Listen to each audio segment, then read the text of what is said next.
Chapter 19. You can't choose what fades away. Genevieve. I shot up out of bed so fast that it even woke Echo up on the other side of the tent, and her eyes shot wide with panic at my sudden movements. But when she looked over at me, I grinned. I could smell it. It made me throw my feet over the side of the cot and into my boots. Once those were laced up tight, I pulled on my sweatshirt and my leather coat, making sure to put on my hood. Echo was hardly sitting up by now, but I wasn't about to wait for her. Dressed in record timing, I practically hurled myself out of the entrance. And once I was outside, I spread my arms out and fell back into it. Snow. 2 fresh, soft, powdery feet of it. I was a lot of snow overnight, and I loved it. It made me wish so badly that someone had thought to save a snowboard during the outbreak. How'd you know? Echo chuckled, her face appearing above me as she finally came out of the tent. Can't you smell it? I asked, waving my arms to make an angel. So crisp and clean. She shook her head, but before she could say anything, I grabbed a handful and flung it up at her. Hey, she protested lightheartedly, laugh line deepening happily. I don't even have my jacket on yet. She turned to go inside and grab her winter coat, and I managed to get her in the back with another handful of snow before she disappeared. She came out a minute later in her dark green jacket and a black beanie. I already had a snowball prepared, and snorted with laughter when it splattered across her face. I was in the process of forming another when she got over the shock, and instead of trying to make her own, she just started shoveling armfuls of powder on top of me. Through the laughter of trying to brush the snow off and trying to throw some back at her, I tried to push myself up, but with a giggle she playfully shoved me back down. Then some of the snow seeped under the lining of my pants, and I couldn't help but shriek, "Cold!" Echo didn't try to push me down again as I scrambled up, but she watched with an amused smile when I undid the button of my jeans to scoop a small amount of snow out. Once that was done, I began to brush the rest of the icy flakes off of me, refusing to look at Echo again. I'd never been as playful with her as I had been just now. I hadn't meant to. I'd just forgotten. And now that I'd remembered, I didn't know what to do. I felt a little uncomfortable, but the truth was that a lot of me was still too excited about the snow to care. Deciding the easiest thing to do would simply be not to address it, I finally met Echo's gaze and asked, "Hungry?" She nodded, and after we got our dishes from inside, I led the way over to Blake's tent. "Knock, knock," I said cheerfully, and hearing a sleepy grumble from inside, I poked my head in. "We're gonna go get breakfast. You coming?" He pushed himself up, turning for a moment to give me a tired stare, and then began to lift himself off of his cot. He was being so slow that I couldn't resist. I pulled my head out of his tent, just long enough to grab a fresh snowball, and then I threw it at his chest before he had a chance to even pull on his shirt. "Shit, Jen." He laughed joyfully. "That's cold." He barely finished his sentence before Echo leaned her head in too. "Hurry up," she told him teasingly, letting another snowball fly at him. This one broke across his chest, and after scrambling to wipe off the ice, he glared at us. "You guys have until I get my jacket on to start running," he threatened mischievously. Both Echo and I snorted with laughter, but we didn't waste a second in taking off for the food area. I started to think Blake was only messing around, because there was still no sign of him when we sat down with our food. I plopped down next to Kellen, while Echo moved across the table to sit with Garcia. Even though I knew Kellen had started it, I wasn't sure what the fight between him and Echo had been about a week before. But part of my motive in sitting here was to get one of them to apologize. They noticed each other, but it wasn't a friendly look that passed between them. My other motive for sitting by Kellen was my prior playfulness with Echo. I still didn't like her, and I wanted to remind her of it by taking some pleasure in the dissatisfaction she got at Kellen's presence. Did you roll in the snow, LT? Kellen asked, purposefully leaning back and using his hand to wipe off a chunk of ice stuck to the clothing linings of my leather jacket. Normally I'd never let him touch me, since to him it was always flirting. But I noticed Echo's glowering intensify when he started, so this time I let him do it. Before I got a chance to answer, a snowball splattered across Echo's face, and hardly a moment later, another smashed into the side of my head. You guys weren't hiding very well, Blake said through a highly entertaining laugh while he went around and sat next to Echo. Despite a slight tension between Echo and Kellen, with Garcia and Blake here to help lighten the mood, the meal passed pretty happily. Though every once in a while I could see Blake glance between Echo and Kellen, and then somewhat thoughtfully his gaze would fall on me. I wanted to ask him what he was thinking, especially because I respected his opinion. I was curious to see what he thought was the reason for the near fight a week ago. I could probably guess that he'd say Echo was completely innocent, if only for the fact that he was biased against Kellen for being such a big flirt.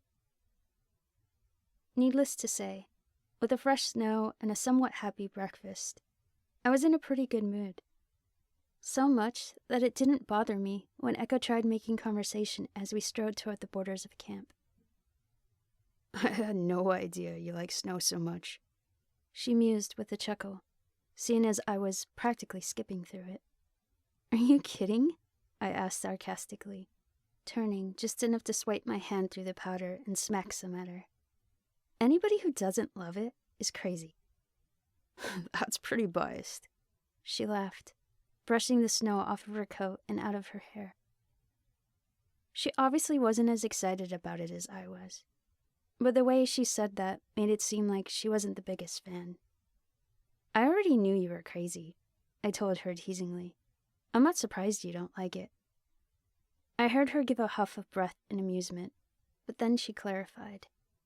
I don't mind it right now, but when I was in the city, it usually meant being cooped up inside for long periods of time. It'll be kind of a pain when we have night patrols, I admitted, knowing it got freezing up in the patrol towers at night.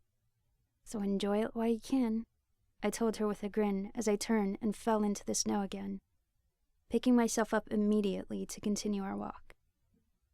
I don't know where all this energy was coming from, but I loved the cold tingling on my nose and cheeks from the icy air. It made me feel so alive. Echo ceased her giggling at my antics to ask, How do you deal with it then? Bring extra blankets? Cuddle up to your partner? Just tough it out mostly, I told her with an amused chuckle. I'm pretty sure none of the guys would be caught dead snuggling up to each other. She snorted with laughter. If the cold gets that bad, then I'd take a little awkward snuggling over looking tough any day of the week. Yeah, but you're not a 6-foot manly man, I replied, letting her see my entertained smile. Just then we reached our destination, and there was a sudden shift in the mood. With all the random ferals we'd been finding wandering around, we decided to set up some bait traps outside the borders of camp. That's what they'd been coming out here for, anyway, the food. No doubt it was getting scarce in more urban areas, and out here there were plenty of wild animals if the ferals could catch them. I was pretty sure the traps would attract more wildlife than ferals, but anything that might help sounded like a good idea to me. The moment we reached the trap, we could smell it. The rotten stench of dirty ferals. It seemed accentuated by the crisp cleanliness of the air around us. The piece of meat that was used had been tied too high up in a tree for any ferals to reach it, but not so high that they couldn't smell it. There were definitely some here, but we just couldn't see any yet. I immediately pulled my rifle around to hold at the ready. And since I still didn't let Echo carry her pistol, she pulled her pocket knife out of her cargo pants. Hey, ferals! I hollered loudly. Come and get it! There was an instant furious roar, but the air was so empty and still around us that I couldn't exactly tell which direction it had come from. We didn't get too long to try and figure it out, because moments later, 5 of them came sprinting at us from 3 different directions. I got my first shot off the second I saw one, and then turned toward the next one that was rushing at me. It reached me too quickly to be able to get the shot off right away, so as I got close, I used its momentum to throw it off balance. The instant it hit the ground, I shot up, and then I smashed the butt of my rifle across the next one's face. It stopped its running from the sheer force of my hit, but I made sure to shoot it before it got a chance to lunge at me again. The 3rd barrel had hardly hit the ground before I heard Echo yell, "Genevieve!" I turned to find that she'd killed one with her knife, but the second one that went after her had her pinned, and she was barely keeping its teeth away from her, with her hands against its shoulder. I raised my weapon to dispatch it, but before I pulled the trigger, I paused. I'd been so nice to her all morning, happy and playful and carefree. Now that I stopped to think about the fact that she killed my family, the way I'd been acting all morning felt so wrong. All I'd wanted since she got here was for her to be gone. So with my rifle still aimed at the feral, my eyes wandered down to Echo, and I delayed. "Genevieve, shoot it!" she hollered frantically, having to turn her head away because the feral was getting that close to taking a bite out of her. Her gray eyes locked onto mine, like she knew what I was thinking and why I hadn't shot it yet. "Shoot it!" she yelled again, this time pleadingly. The tone of her voice snapped me out of it, and my finger tightened over the trigger. With a loud bang, the feral collapsed, and Echo rapidly shoved it off of her. She just lay there, though, breathing heavily, struggling for air. After a couple of seconds, I strode over and offered her my hand. She shoved it away fiercely. "You hesitated?" she asked, pushing herself up. Shit. I could tell she was mad, and I already knew it was wrong of me. I didn't. I was at a loss for words. "You hesitated!" she shouted angrily, finally on her feet and brushing the snow off of her. I could tell she was getting ready to storm off, so I stepped in front of her. "Echo," I said, apologetically trying to pacify her. "I'm sorry. It was an accident." "Unfucking believable!" She began her storming off, shoving me out of the way so hard that I almost fell into the snow. "Get away from me!" "Wait!" I called, already hurrying after her, because her pace was so furiously swift, it was a struggle even for me to keep up. "I'm sorry." She continued back into camp with me trailing behind her. "Echo," I said, and I could see that as we passed the medical cabin, that Blake, who'd been sitting with Casey, started watching after us. He must have been curious why it was Echo who was angry this time, because he immediately began to follow. Echo completely ignored me until she disappeared into our tent, and she was so upset with me that I thought it might be better to wait outside until she calmed down a little. "What happened?" Blake asked curiously, reaching me as I stood outside of the tent. "We found some ferals. She got pinned," I explained, but I had to break eye contact shamefully as I admitted.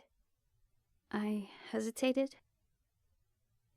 It seemed he had to think about it for a few seconds, and then he practically sighed disappointedly. "John." "I know," I groaned. It was bad enough Echo was pissed at me. I didn't need him to give me shit for it, too. I messed up. It was one thing for me to hate her, but whether I liked it or not, she was my partner now. I knew I could trust her with my life. She'd proven it.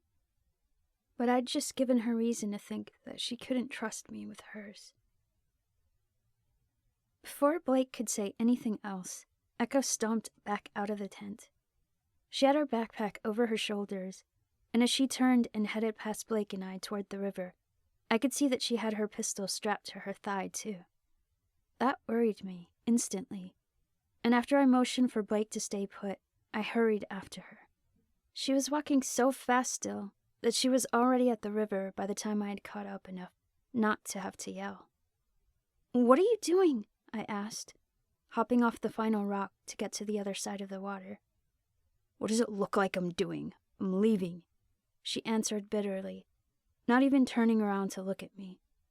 "I don't need this bullshit." "Can you just hold on a second?" I asked, almost having to jog to remain even 10 feet behind her. "Can't we talk about it?" "You hesitated, Genevieve," she shouted angrily, looking back to shoot me a fierce glare. "And after I saved your life in the same goddamn scenario." I could tell she wasn't going to listen to any kind of apology right now, so I tried something else. "You can't leave, Echo. You're not allowed to." Her only response was to flip me the finger. "Where are you even going to go?" When she gave no reply, a part of me started to panic. She was completely serious about leaving, and I don't know why, but that worried me. "Just wait," I said pleadingly, trying to get her to at least talk to me. "Hold on."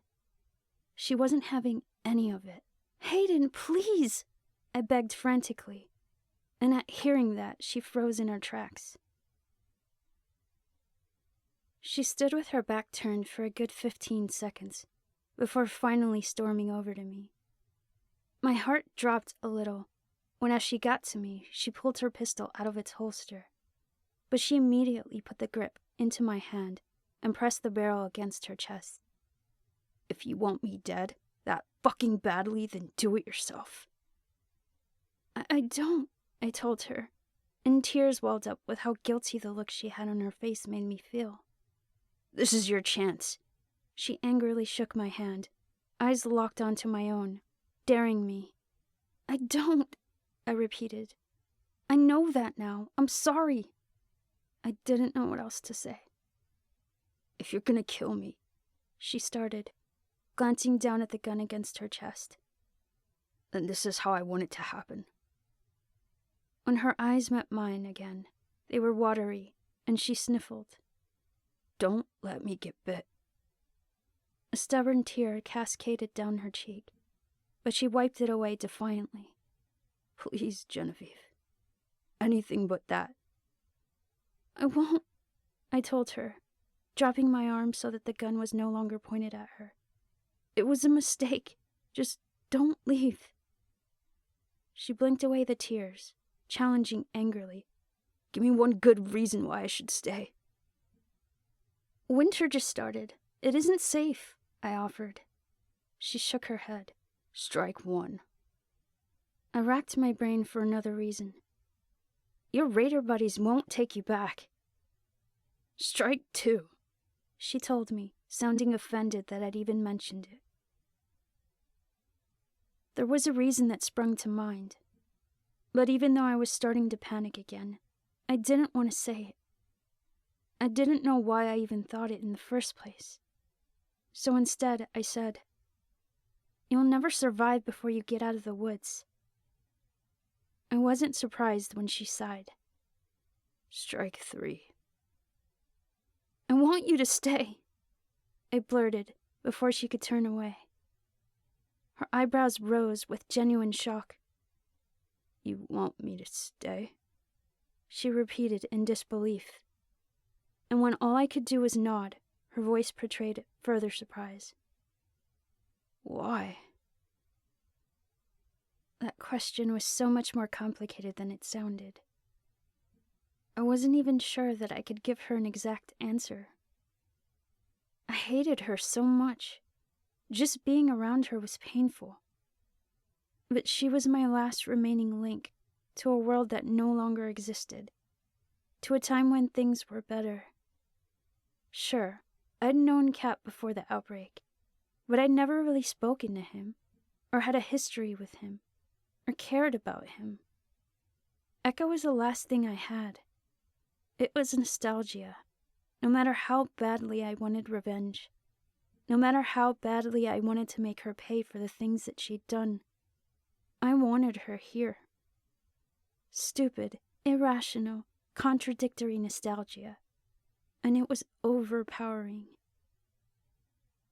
I couldn't even look at her because I was so confused. But this time I shrugged. I don't know. Look me in the eyes and tell me again. It took a few seconds for me to lift my gaze to hers. Stay, I said. I remembered what Blake had told me months ago.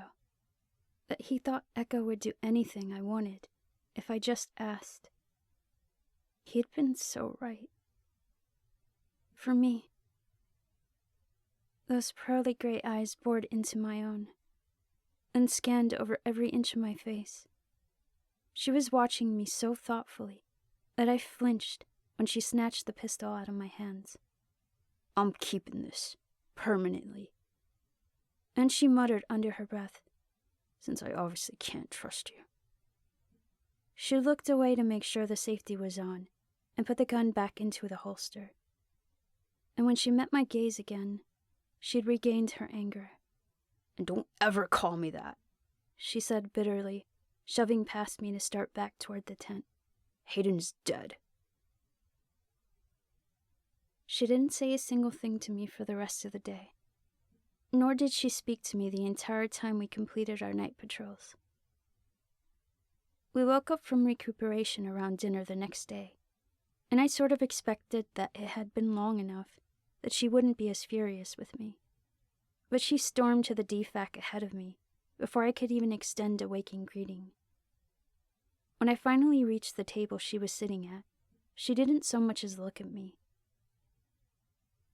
I was done with my food by the time she finally acknowledged my existence. Amina asked if we could search for herbs before the sun goes down. It would be difficult to find anything through the 2 feet of snow on the ground, but I nodded anyway. The moment I did, she stood, swiftly striding toward the tent to put her dishes away. I scrambled after her, but she clearly wasn't in the mood to wait for me. Is this how it felt every time that I stormed away from her? It was annoying. I followed her nearly 2 miles past the border of camp before the furious pace started getting to me. Are you seriously still mad at me? I asked, jogging to catch up to her since she was walking so quickly that I was a good 20 feet behind her. She stopped, instantly turning on her heels to glare at me. Am I still mad? She said. Still mad, she repeated furiously. You were about to feed me to a feral. She was a lot more upset still than I thought. What did you expect? I retorted defensively. Now I felt more embarrassed than guilty about it. But she kept acting like she'd forgotten how much I hated her. You're a murderer. Her mouth set in a thin line, and she inhaled angrily. I expect you to stop judging me, she shouted finally. I've done nothing but try to prove myself to you. I deserve a second chance. You deserve nothing, I quipped, feeling myself completely shut down. It was like the only reaction I had left in me lately. You killed my family. It was an accident, she yelled instantly. I'm sorry, Genevieve. I really am. But you're not the only one who lost people. Everyone's lost someone. She was huffing furiously now, chest heaving while she pointed an irate finger at me. They're dead. You understand? Just like the other 95% of the world. Dead. So get over it. Maybe I did have another reaction left in me, because it made me so outraged, I didn't even register it when my gloved hand connected with her cheek. I slapped her, hard, with the intent of shutting her up. Instead, hardly a moment after that thud rang through the air, there was a clap. She hit me with her bare palm, and the retaliation stung painfully against my own cheek. It did nothing but make me more furious, and while I might not have had the energy to yell at her anymore, I had the energy to react. So I grabbed the collar of her jacket with both my fists, and I whipped her to the side, throwing her back hard against the nearby tree. She let out a pained breath as she hit the trunk. But I didn't care. I released the grip of one hand to pull it back and wind up. She glared defiantly, knowing I was going to punch her in the face, and it was enough to stop me. Anytime we got into a fistfight, she won. If I hit her again, she'd retaliate. And I'd been through it enough to know that I wanted to avoid a bloody nose or some bruises. I dropped my fist, returning it to clenching at her collar, while I battled with myself over just how I wanted to release my rage without getting hurt. She looked shocked when I didn't hit her, and now she was staring at me, eyes curiously running over every inch of my face, like she couldn't understand why I'd stopped. My grip tightened and released, while I glared into her eyes and took in fast and angry breaths to try and maintain some level of control, because right now, I wanted nothing more than to beat the shit out of her. A moment later, before I could make up my mind about attempting it, Echo's shoulders left the tree, and she pitched forward just enough so her lips could meet mine. It was so unexpected that it took me a few seconds to even realize what was happening, and I just let her kiss me. Then my brain caught up, and it audibly knocked the wind out of her when I threw her hard back against the tree once more. Now I was practically gawking at her, more confused than I'd ever been in my life. It didn't make sense why she'd want to kiss me in the first place. But even more baffling was the fact that when she did, I felt slightly liberated from that consuming battle between anger and apathy. Echo was looking back at me, appearing just as surprised as I felt. But other than her own rapid breathing, she wasn't moving or speaking. She was just watching me, like she was waiting to see how I'd react once it really set in what she'd done. I don't know why, but after a few more seconds, something came over me, and then I kissed her. I shot forward so fast and met her lips so furiously, I heard the back of her head knock against the tree. Despite how much I imagined it hurt, she didn't seem to notice. What little control I'd previously had was gone. She'd just given me the outlet I'd been searching for. Echo kissed me first, and it wasn't confusing anymore. The way she looked at me sometimes, why she tried so hard to make me forget about what she'd done, it had to mean that she felt something for me. And now I knew why I kissed her back, why I dropped my gloves to the snow, and why my hands flew to the button of her cargos. This was how I could hurt her, the easiest method of getting my revenge. There was no way that she could retaliate now. No way that she could fight back and make me bleed. The only one who'd get hurt from this would be her. And I was so lost in my rage, I didn't care if it was a good idea or not. My lips were still on Echo's as I undid her pants, and when I felt her hands cup my face, I shoved them away fiercely. I didn't want her touching me like that. This wasn't romance. This was as much as a fight as any other. And she resigned her arms to her sides without protest. Not a second later, I dropped my own hand below her waistline, and in my irrational recklessness, I didn't hesitate to push 2 fingers deep inside her. She instantly let out a yelp, a mixed cry of pleasure and pain. But I didn't care if it hurt. It was all the better if it hurt, and she didn't try to stop me. I thrust into her again, while I dropped my mouth to her neck. Anything I could do harder and fiercer, I would, so I bit into the side of it. It caused her to let out another sound, this time more moan than a whine, and one of her hands tangled in my hair encouragingly. I didn't push her away this time. I was too focused on what I was doing, on forcing my fingers deeper while I sucked angrily at her delicate flesh, while I finally got a one-sided outlet for all of my hate. And what did I care if she liked it? It was good if she liked it, because that would only guarantee that I could hurt her. Echo stretched her head further to the side as she took in deep, erratic breaths and pressed my mouth even harder against hers. But she had her back flat against the tree, and I used my free hand to set on her waist, pulling her hips closer to me so I could work easier with my other hand. Every other time I pushed into her, she let out a satisfied whimper or took in an excited breath, and only minutes later she grabbed my elbow, stopping my motion while she let out one long, final moan. I ceased my sucking at her neck and simply rested my forehead against her shoulder, recovering from the already exhausting burning in my arm until she was done. Once she fell quiet, everything went silent, all except for her heavy panting. It succeeded. My anger was practically gone, but my mind was slowing enough that I was finally starting to fully catch up. In the lull, I could still feel her tightening with continuous euphoria around my fingers. It brought my attention to a different kind of feeling I had.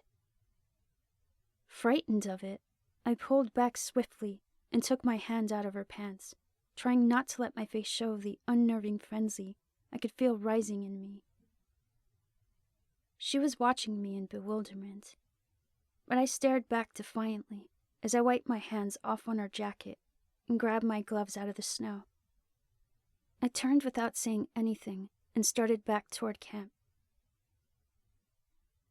Now I was starting to panic. I was finally beginning to process exactly what I'd just done. I refused to turn, but once I knew Echo could no longer see me, I started running. My heart was a hysterical rhythm of wild beats, and I was so horrified that I could hardly breathe by the time I reached the campfire near my tent. Thank God Blake was already sitting there alone, and I wouldn't need to go looking for him. "I did something bad," I told him the instant I burst onto our site. "Oh God, I did something so bad." I threw my hands to my head, then bent over and put them on my knees, gasping for air. "What do you mean?" Blake looked genuinely worried, and he waved for me to come and sit on the log beside him. "What happened?" I strode over and collapsed at his side, shaking my head in disbelief. "I did something bad." "What did you do?" he asked impatiently, now seeming entirely curious, seeing as I wasn't hurt. "It," was all I could say, and when he didn't answer, after a few moments, I glanced up to see if he understood. "It," he repeated, staring thoughtfully at the fire. Then his eyes narrowed at me. "If you finally slept with Kellen, I swear I'll kill him." "Not Kellen," I whined, shamefully burying my face in my hands. "Then who?" His eyebrows furrowed in confusion, but a moment later he sounded concerned again. "Wait, where's Echo?" I dropped my hands and looked at him expectantly, hoping he wouldn't need me to say it. He looked right back at me for almost a minute, trying to figure it out, and then he snorted with laughter. I don't know exactly what kind of a reaction I was hoping to get out of him, but it certainly wasn't that. "Stop screwing with me," he chuckled. "I'm not kidding," I told him, my voice sounding borderline desperate. "But," he said unsuredly, like he still didn't believe me. "Yesterday you were gonna let her get bit by a feral." I bent over again, dropping my head between my knees and letting out a groan. "What happened?" I straightened up, taking a deep breath to calm myself so I could explain, and then giving a stealthy glance around to make sure nobody was near enough to hear. We got into another fight, and I was gonna hit her. But I didn't because she always wins. And she kissed me. Blake was laughing. He was downright buckled over, like it was the most amusing thing he'd ever heard. You guys are so damn twisted, he snorted, struggling for air. It's not funny, I said angrily, giving him a shove so hard it almost knocked him off the log. Okay, he said calmly, making an effort to stop. She kissed you. How'd it turn into sex? I just kissed her back, I said with a shrug. And then you know. He raised an eyebrow, as though he didn't understand, and I sighed at the fact that he was gonna make me explain. I touched her. To climax? He said matter-of-factly. Ew, I shuddered, glancing at him for making this explanation more graphic than I wanted it to be, and then nodded. He didn't seem to care that I didn't want to talk about it in detail, and he just stared at me for a minute with this faraway look in his eyes. It took me a while to catch on, and then I shoved him again. You perv! Are you imagining it? He burst into laughter once more, raising his hands defensively. What else am I supposed to do with this? Not enjoy it, I said indignantly. Fine, but I don't understand. He picked up a stick on the ground at his feet and poked at the fire with it, sending embers popping into the air. I thought you hated her. I do. I raised my hands to my head again. Confusion and residual panic were starting to give me a headache. Once she kissed me, it just felt like such an easy way to get my aggression out. I couldn't stop. He chuckled again, but when I glared at him, he instantly dropped the smile. You hate-fucked her. Is that a real thing? I asked, furrowing my eyebrows at him. You tell me, he said rhetorically, and after a few moments of silence asked, Genevieve, are you gay?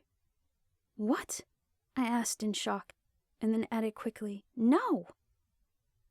So, this has never happened before, he said, and then continued to interrogate when I didn't say anything. Honestly, because if not, then you just went from 0 to 60 in record timing. It hasn't, I whined. But after a moment, he cocked his head at me. I'd always been a bad liar. Okay. I kissed a girl once in high school. He still didn't look like he was entirely trusting in what I was telling him. And after a few more seconds of silence to try and get him off my back, I confessed.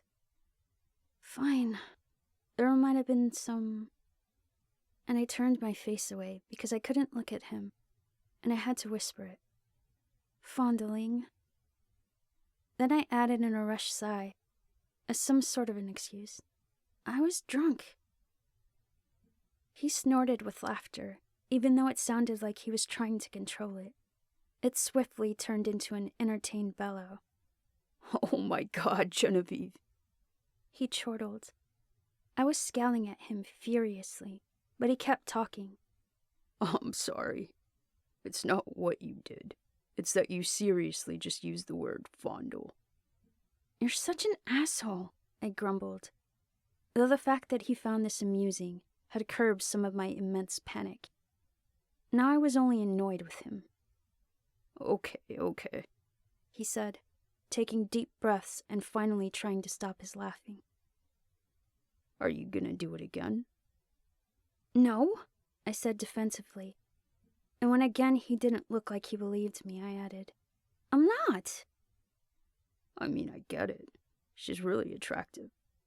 Plus she's got that whole bad girl thing going on. His lips curled into another mischievous grin. I'd be perfectly understanding if you were into that. Fuck you, Blake. I stood, passing him a scornful glare as I started for my tent.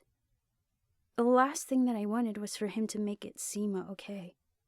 What I did was not okay. Oh, come on, he called after me apologetically. I'm just messing with you. I ignored him and threw myself onto my bed. I tried my hardest not to think about it. But it wasn't just the fact that I couldn't think about anything else. Right now, I had no idea where Echo was. I couldn't bring myself to look at her just yet. If I went searching for her, I wouldn't even know what to say. But if she got into trouble right now because I wasn't watching her, it would be my fault. So no matter how hard I tried, I couldn't sleep. I lay there for what felt like hours until she finally came in. It was long dark by that time, so I could only make out her silhouette. Her light footsteps strode over to her cot, and after taking off her boots, she slipped in quietly, and then everything went silent. There was a tension in the air, like I'd never felt before, and just a minute was like an hour in that thickness. For some reason, I got the feeling that she was already hurt about what happened. And even though that was what I'd wanted, it didn't make me feel better. As much as I hated her, I felt guilty. I wasn't sure if she was already asleep or not, but I couldn't fall asleep without saying something. That's never gonna happen again, I whispered in soft resolution. Did that sound like an apology? I wasn't even sure if I'd meant it to be. Plus, it felt like a lie. Despite the guilt that I'd used her in a way nobody should ever be used, she didn't try to stop me. And I didn't think that she'd stop me if I were to do it again. Then there was the other feeling I had. Echo didn't say anything, but I knew that she'd heard me, because my eyes were adjusted enough to the dark that in response, I could see her shift under the blankets and turn her back to me.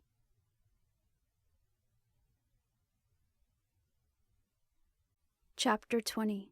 Intentions in the Air. Echo.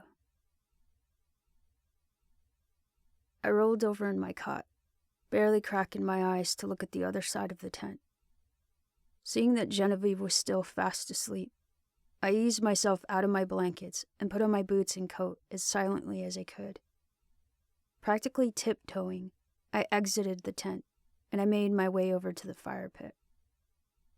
It was early in the morning still, but the day was already so clear, and the still rising sun beamed through the breaks in the trees, warming me whenever I passed through one. Despite the warmth, I still grabbed some fresh logs out of the plastic bin near the pit, and after throwing them on, I used a match to light the kindling I pulled out of the same bin. It took a few minutes for the fire to get going, but once there was some decent-sized flames, I scooted closer to it. The heat made me want to go back to sleep, but the last thing that I wanted to do was return into the tent. I finished gathering herbs after Genevieve left me in the woods yesterday, but the entire time I was just trying to figure out what it meant that she kissed me back, or that she took it even further. Of course I wanted it to mean something, but I was almost positive it didn't mean a damn thing.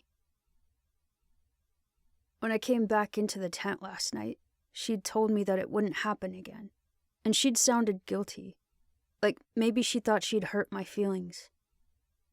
I wasn't upset about the sex. I was still furious that she'd almost let me get bit, though mostly my rage had cooled to hurt. But I wasn't about to tell her that. Part of me thought that I could use whatever guilt she felt to figure out what her motives were. And until I could find out why she'd kissed me back, I wasn't going to be the first one to bring it up. After a minute of sitting there, becoming increasingly soothed by the warmth, I folded my arms over my knees and bent over to rest my head on them. It was only a couple of minutes later that Blake sat down next to me. "Morning." I lifted myself to give him a friendly smile. "Hey." I'd leaned back to make conversation with him if he wanted it. I was gonna let him speak first after my greeting, since it usually took him a little while to get going once he woke up. However, even though he appeared wide awake and alert, he hadn't said anything, and his eyes kept darting toward me and then looking anywhere else. It took me a while to figure out why, and then my face flushed red. "What did she tell you?" I asked through a whine, knowing Genevieve said something about yesterday. Blake looked at me again, his gaze lingering longer than it had the whole time that he'd sat down, and he chuckled. "Enough that I can never look at either of you the same ever again." "Seriously?" I groaned in disbelief, burying my face in my hands. "Let's hear it then," he said, seemingly unmoved by my embarrassment. When I raised an eyebrow at him, he clarified. "Tell me your side of the story." "What side?" I asked sarcastically. There wasn't much to tell. "I kissed her. I don't have a track record for making the best decisions." "True," he said with a knowing laugh. "How long have you liked her?" At the shocked look on my face, he smirked. "Don't act surprised. Why in the hell would you ever want to kiss her if you didn't like her? She's not exactly your #1 fan." I tilted my head side to side in agreement, but before I could respond, he asked. "And that's what the fight with Kellen was about, right?" I tried to hide my regained shock as I nodded. "He's a lot smarter than he looks. So are you, by the way." "Should I be offended?" He laughed. I just shrugged, holding back my own laughter so I could answer his question. "I've been wanting to do that since I was 13. When I glanced over at him, he was raising one eyebrow teasingly. "I mean, not that," I said, catching the look. "The kiss. I wanted to kiss her since then." I glanced over at him again, only to find that he was snickering so furiously that no sound was coming out. "Shut up," I complained, giving him a light-hearted push. Regardless of whether or not I found it amusing, I let him giggle it out. "You're not going to..." I started hesitatingly, and Blake passed me a curious glance. "Threaten me or anything, are you?" I asked, because I knew he hated the fact that Kellen was such a flirt, and he was protective of Genevieve like she was his own sister. "Genevieve's a big girl," Blake answered, with a smile. "She can do what she wants. Besides, this is totally the wrong word, but I'm pretty sure your intentions were far purer than hers." I cocked my head at him, wondering if he knew the answer to what I'd been pondering all night. "Did she tell you why she did it?" He sighed reluctantly. "I really shouldn't be talking to you about this in the first place." But at the pleading look on my face, he shook his head. "Not exactly. She just said that she was so fired up from whatever you two were arguing about that it felt like a good outlet." "Like rage sex?" I asked with a chuckle. "Those weren't my exact words," he laughed. "But yeah." After he studied me for a few moments, saying questioningly, "You don't look mad about it." All I did was purse my lips at him expectantly, and he seemed to catch on immediately, because he snickered again. "Right, because you like it." Just then, Genevieve came out of the tent and sluggishly dragged her feet to where Blake and I were sitting. "Morning, Pipsqueak." She nodded at Blake in greeting, but when her gaze wandered to and locked onto mine, her face flushed, the darkest shade of crimson I'd ever seen in my life. The incident yesterday had been far from innocent, but she was definitely embarrassed. And that was cute. Even though that made me want to tease her about it, I still wasn't going to say anything, since I wasn't quite ready to let her off the hook for the feral. After meeting my glance, she quickly looked away, and sensing the sudden awkwardness, Blake cleared his throat and stood. "Breakfast?" Genevieve nodded, immediately turning to head back into the tent. I pushed myself off the log to follow. The moment I stepped inside, she was about to head out. She nearly plowed into me. The moment we bumped into each other, she froze, barely 6 inches from my face, and eyes locked on mine. Up until now, I'd been so calm about what happened yesterday. I'd even been considering teasing her about it only moments before. But I reacted the same way that she did. And now, I was just staring at her, my heart lodged in my throat like it had been the day before. Genevieve was the first to recover. "You just gonna stand there?" she asked impatiently. And I had to admit that, not knowing what my boundaries were, it was kind of a relief that she was the first to say something. I made sure that she could see me roll my eyes as I moved aside, and after she hurried out, I grabbed my dishes and followed. We strode with Blake to Casey's small pop-up tent, and when she was tagging along, we made our way to the DFAC. "What are you guys doing today?" Blake asked as he sat down beside Casey. Before Genevieve could answer, I purposefully plopped down close to her side, just to see what her reaction would be. She went completely stiff, and scooted over an inch so I wasn't as close. "There are a few cabins that still need sealing before they're winter ready," Genevieve told him eventually. "You?" "I was gonna help some of the guys do maintenance on one of the strikers," he answered. "I heard it was having engine trouble." Genevieve shook her head, and then scooted another subtle inch away from me. "It wasn't a striker, it was a Humvee." He furrowed his eyebrows at her. "I'm pretty sure it was a striker." All Genevieve did was shake her head again. "Yeah, it was," Blake said with a disbelieving laugh. "No," she responded slowly. "Yes." Blake sighed, and then stopped 2 of the people who were passing by our tent. "Garcia, is it a striker or a Humvee that Jarvis and Hunt are working on today?" "It's a Humvee," Garcia answered. And while Genevieve gave Blake a proud grin, her eyes wandered to Garcia's companion. The moment my eyes met Kellen's, his face twisted in a scowl, and he deliberately folded his arms over his chest to look more intimidating. The look I got just now was infinitely fiercer than the ones I'd received a week ago, and after he and Garcia walked away, I looked at Blake. "Please tell me that you caught that." Blake chuckled, nodding his head vigorously. "It's probably that massive hickey on your neck." "What?" I exclaimed, and while my cheeks flushed with blood, my hands immediately shot to my neck so I could cover it up. "Why didn't you tell me it was there?" I asked, glancing from Blake to Genevieve to get an answer out of either of them. And while Blake was laughing, Genevieve's face had turned that same mortified crimson. "I thought you knew," Blake answered, the amused look on his face letting me know he wanted to get more entertainment out of this. Genevieve saw the look too, because she whispered warningly, "Blake, don't." He wasn't at all concerned with her embarrassment.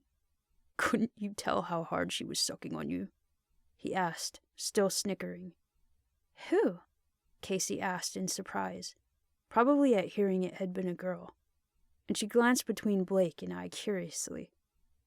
"It wasn't exactly the feeling I was focusing on," I mumbled, as I popped the collar of my coat up and pulled my hair forward to cover it up. "Would you both just shut up?" Genevieve begged, though I could tell by the look on her face that she was getting angry. It didn't help that at that moment, Casey figured it out. "You two?"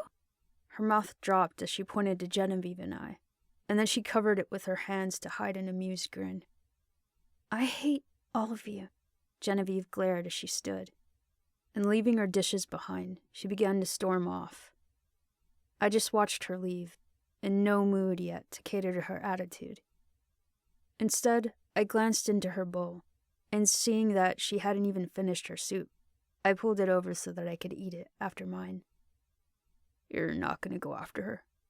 Blake asked, clearly surprised when I made no move to get up.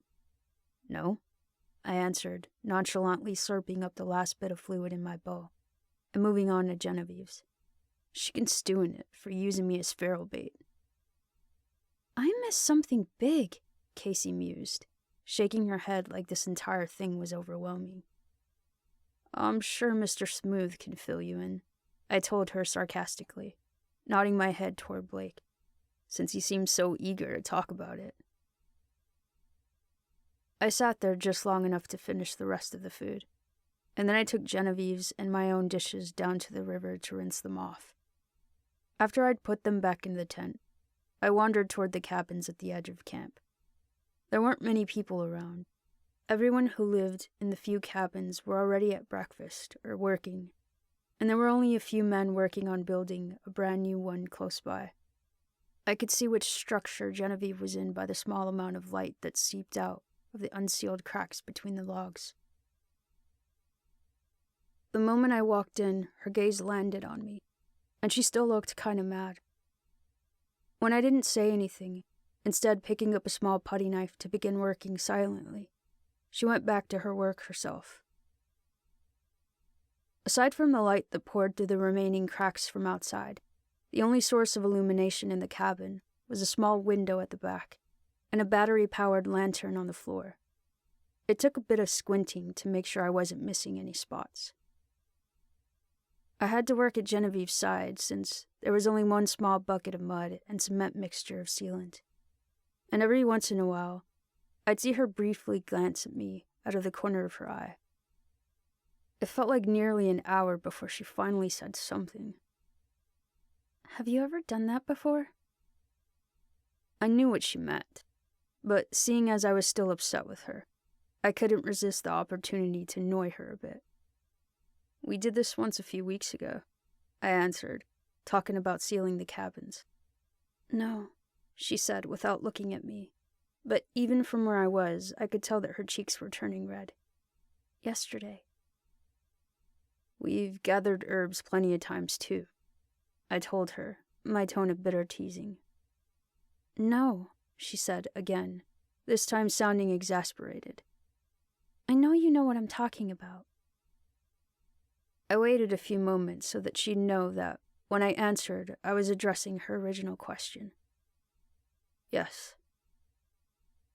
She looked over at me, seemingly in shock, but once she recovered from the surprise, she swiftly went back to working tensely, like she was afraid to even look at me for too long. In high school? She asked. No, I responded briskly. After the outbreak? She once more sounded surprised. I didn't answer that question.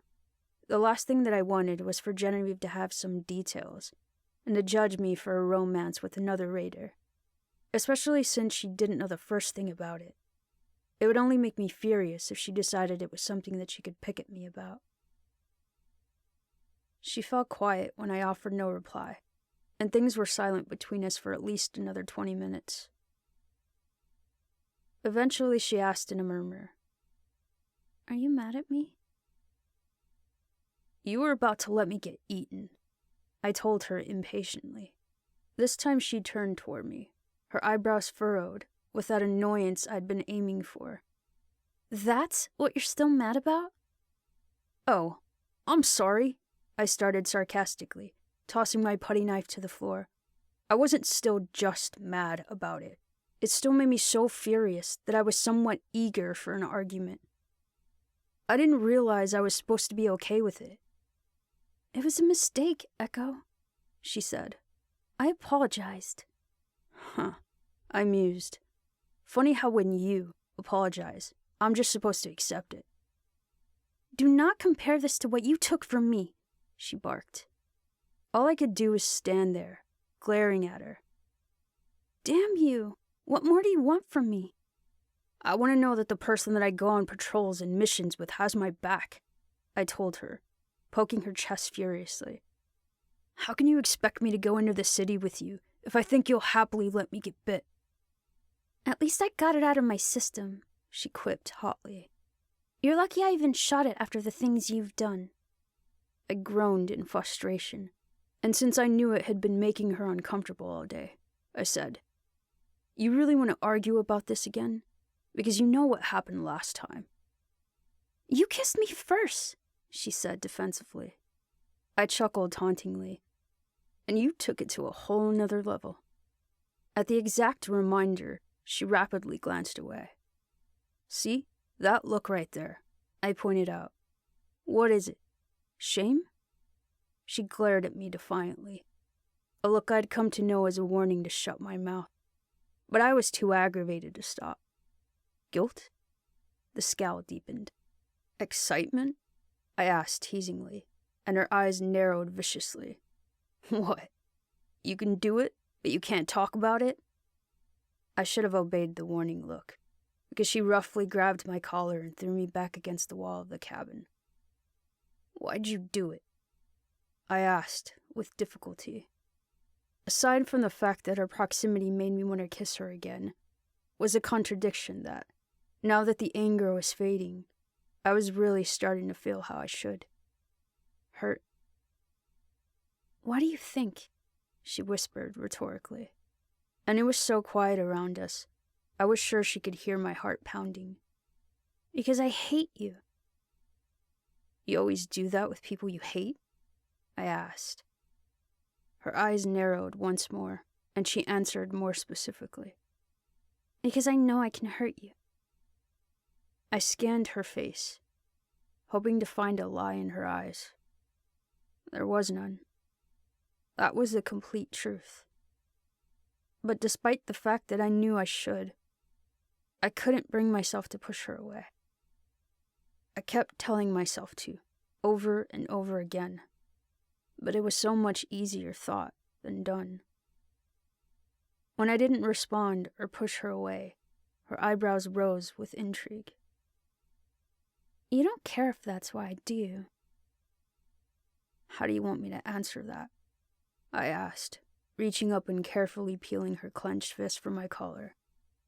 She didn't need to keep me pinned. I wasn't going to move. Honestly, she instructed. She let me remove her hands, but once they'd left, they didn't fall to her sides. They stopped at my waist. I struggled to breathe when she let them rest on the edge of my pants and forced out truthfully. Half of me doesn't. And the other half? She glanced down at my lips, and at the same time I felt her fingers tighten over the button of my cargos, undoing it so slowly it was torturing. Thinks I have a chance, I whispered in response. She knew what I meant. That I have a chance at proving myself to her, at redemption, at making this something more. You don't. Those dark brown eyes kept wandering to my mouth. It was wrong. It was a mistake, but it was the only thing that I wanted right now. And why do you look like you want to kiss me again? I already told you, she answered, while she pushed down my zipper. I don't believe you, I challenged weakly. This wasn't fair. She was already using the seduction against me. I could never say no. That only makes it easier for me to hurt you, she said, so close I could feel her breath against my lips. I've never lied to you. I won't start now. She was watching me, waiting, giving me a chance to change my mind, because she'd just told me that the only reason that she was doing this was to hurt me. But I hadn't lied to her either. There was the physical part of me, the part that could feel her against me, the part that remembered what her lips tasted like, and that part wanted it no matter what. Then there was the part of me that didn't believe that Genevieve would ever have done what she did if there wasn't some attraction. If there was no way that she could ever feel what I did. That part wanted it, in spite of everything. Either way, I was doomed. I'm not going to stop you, I whispered, holding back the urge to lean forward the few small inches it would take to kiss her. Her eyes scanned my own one last time before the tips of her fingers slipped under the lining of my pants, causing me to draw in an excited breath. But without thinking, I used that breath to hesitate. Wait. Genevieve pulled back to look at me curiously, waiting for me to say something else. It took me almost a minute to figure out why I'd stopped her. And then I realized that if I was going to let her do this, I wanted her to know exactly what she was doing. You know this would hurt me, I told her, and I waited for her to nod. But do you know how much? Her eyebrows furrowed, and she pulled back a little more and removed her hand, as though she'd already didn't like what I was saying. Don't say another word, she ordered, but she knew I wasn't going to listen, because she pulled back even further and made a move to walk away. No, I protested fiercely, grabbing her by the coat and turning, throwing her back against the wall, just as she'd done to me. I was mad again, still bitter about the feral, but aiding to that was the fact that this was already agonizing. If you want this, I started, taking one hand off of her jacket to point an angry finger at her, then you're gonna damn well hear the consequences. Genevieve looked shocked at my unexpected outburst, and maybe even a little afraid, seeing as her eyes darted to the rifle she'd leaned in the corner. But she just stood there stuck between me and the wall, glaring with acceptance. These feelings aren't new, I growled. Middle school. That's when I really started noticing you. I used to blush every time I thought about you. My parents used to ask about you for no other reason than that I talked about you so goddamn much. That was before I even realized what those feelings were. But every time you caught me looking at you, and you'd just smile, my stomach fluttered so bad it made me weak. She'd stopped glaring into my eyes. She wouldn't even look at me, but there was still a rebellious scowl on her face. Maybe you think this revenge is gonna last a couple of weeks, and then I'll get tired of it. But this goes too far back. Now I moved my face into her line of sight, forcing her to look at me. You still want to hurt me like this? Go ahead. Kiss me if you want your revenge that badly. If you think the pain will ever make me give up. I know pain, Genevieve. 6 years. It's been my closest friend. So kiss me if you think I'll break before you start feeling this way too. Genevieve shoved my hands off of her coat so hard, the sheer force of it knocked me back a small step. Suddenly, she mumbled, and when she continued, she managed to sound disgusted with me. I'm not in the mood. What is the mood? I asked, without turning to face her, as she strode toward the door. Despite everything I'd said, I wanted her to kiss me. Now that she was walking away, I almost regretted telling her how deep this went. Do I have to piss you off again? She turned to meet my gaze, looking completely apathetic. 2 hours, she said flatly. Then you have to be back at the tent. When she was gone, I let out a sigh. It hurt just knowing why she'd done it to me yesterday. But even then I was disappointed that she hadn't done it just now. There was a new resolve swimming at the back of my mind. I wasn't sure if she would do it again. Maybe now that she was aware of just how much it would hurt me, she'd change her mind. But if she did, I wasn't going down without a fight. If it happened again, it would crush me every time. But I would deal with it, because I was going to make her want me in the same way that I wanted her. I'd play this game better than she ever could, because it was so much more than a game to me. With that in mind, I felt somewhat at ease. At least at ease enough to feel like I could relax with my 2 hours of freedom. After leaving the cabin, I strode back to the tent to see if Blake was there. Hanging out with him usually killed time pretty quickly. He wasn't there, though.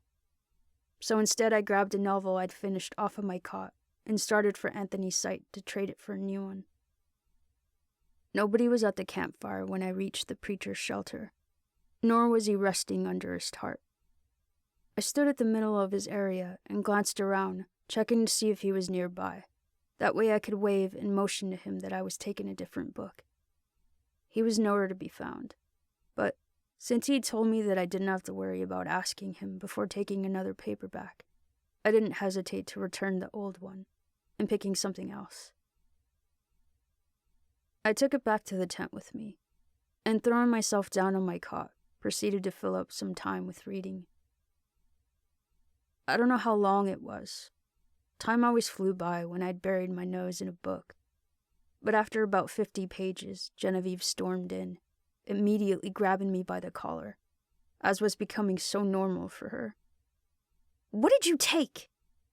The very tone of her voice made me instantly aggravated, so I knocked her hands off and stood. "What are you talking about?" I asked, still more confused than irritated. "Kellen saw you snooping around Anthony's camp," she answered. "You get freedom and you use it to steal from a preacher?" The idea of her trusting Kellen over me caused me to chuckle with furious disbelief. Is he standing outside to bask in the fallout? I moved to poke my head out of the tent, and not seeing him around, I turned back to Genevieve and added bitterly, "Or did he not follow you here because there was no merit behind his bullshit accusation?" "What did you take, Echo?" she repeated angrily, even going so far as to take an intimidating step closer. I strode the few feet to my cot, and once I grabbed the book I'd been reading, I shoved it against her chest. "Here." She glanced down to examine it as it fell into her hands, and I explained before she started to believe I'd stolen it. "He lets me borrow them. I exchanged the old one for that one, and he gave me permission to, even if he wasn't around. Go and ask him if you really think I'd risk my life for a stupid book." She looked taken aback, like the truth was so incredibly shocking to her that she didn't even know what to think. The fact that it didn't even cross her mind to question Kellen's incriminating account only made me angrier. "Jesus Christ," I swore in exasperated fury. "Are you bipolar? Because that would seriously explain a lot." "Echo," Genevieve groaned in irritation as she tossed the book backward onto her cot. "You're a raider. What the hell do you want me to think when someone tells me something like that?" "I'm not a raider anymore," I muttered through clenched jaws. "You will always be a raider," she countered coldly. I wanted to yell at her. Hell, I felt like punching her. But that wasn't going to get me what I really wanted, so I checked myself. "Fine. If you aren't going to give me the benefit of the doubt, then at least come to me civilly and willing to let me explain," I told her angrily. "Innocent until proven guilty. Isn't it your job to remember that?" "You are guilty," she growled. "Right," I chuckled sarcastically, moving closer so that I could get aggravatingly close to her face. "I killed your family. It's only logical that I'd steal a book." Genevieve's mouth snapped shut, and while she glowered at me, she ground her teeth with fury. She looked mad enough that I was preparing to dodge a punch, but just when I expected to feel her fist crash against me, her eyes dropped to my lips. "Are you gonna hit me or kiss me?"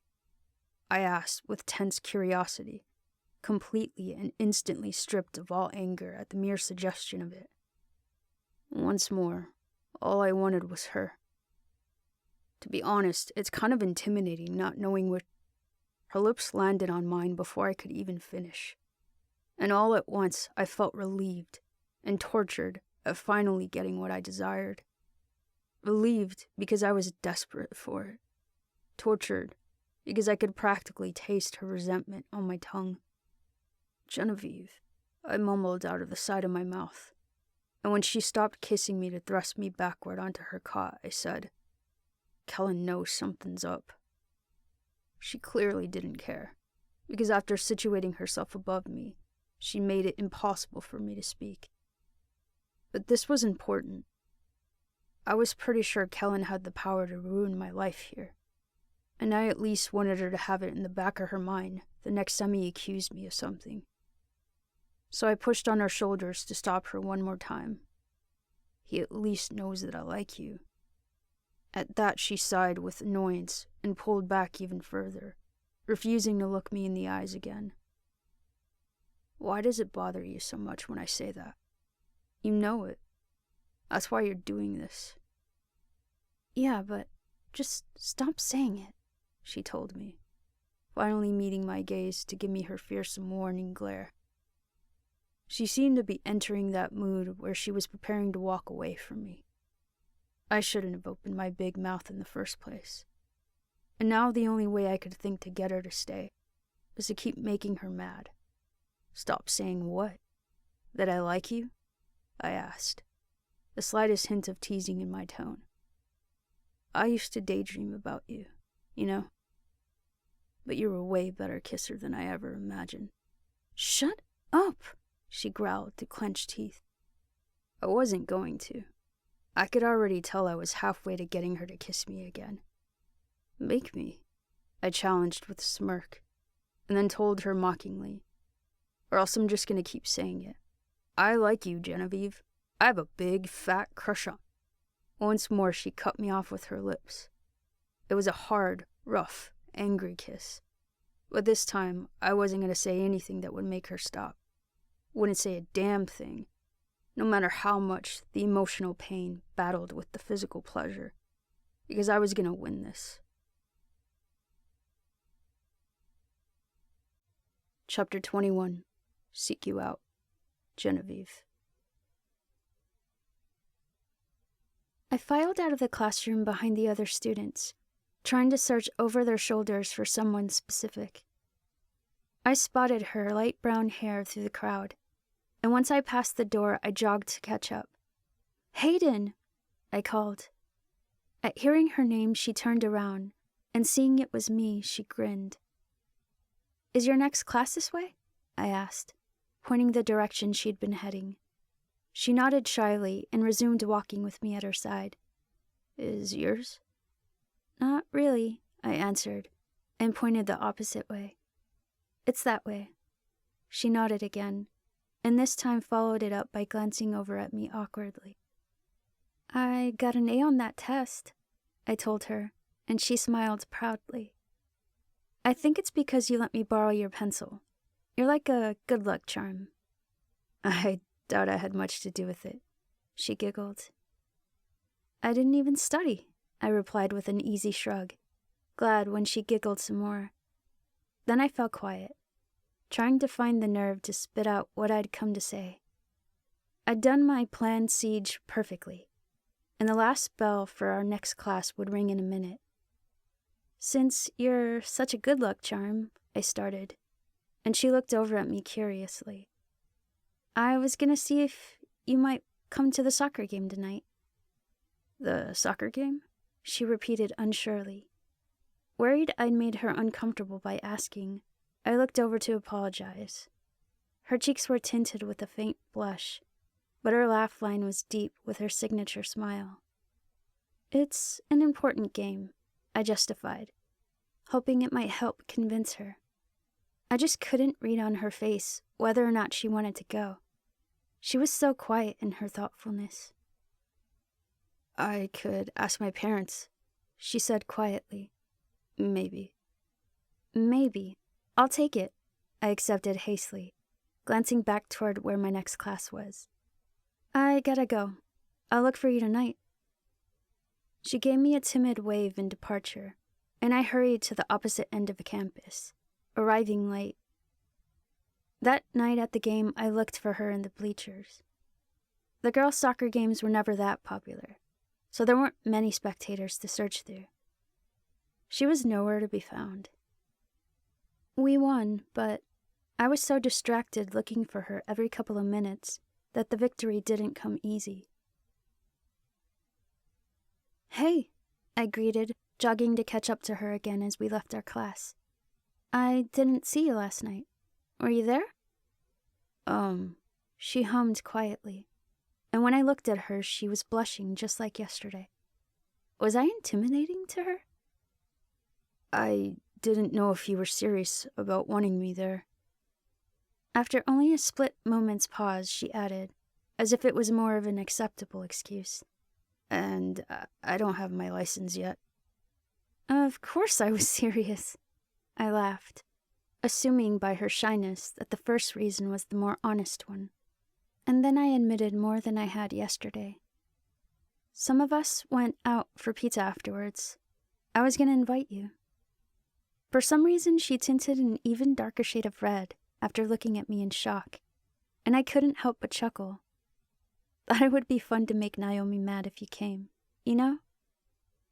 We'd been in classes together since grade school, but I barely knew anything about her other than what I'd merely observed over the years.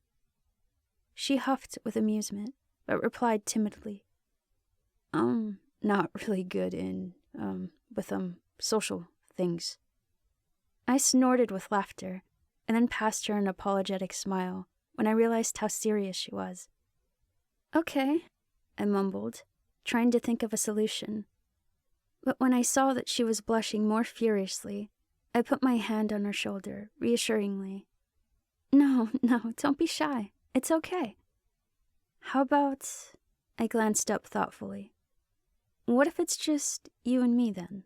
And since you don't drive, I can take you home after. Really? She asked with obvious surprise. When I nodded, her laugh line deepened with a nervous smirk. Okay. Cool, I grinned happily. I gotta go. Promise you'll show up next time? She nodded with rosy cheeks.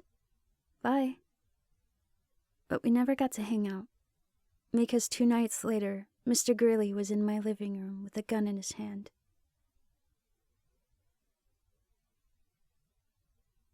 What are you reading? I asked Echo, finally so bored of just laying down that I had to do something.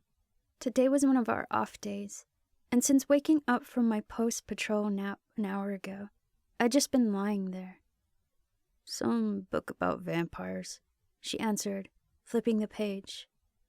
I was thinking about how that didn't sound like a book Pastor Anthony would have, when, as if she could read my mind, she added, I borrowed it from Casey. I kicked my feet over the side of my cot and into my boots, and while I laced them up, I asked, Do you think they're real?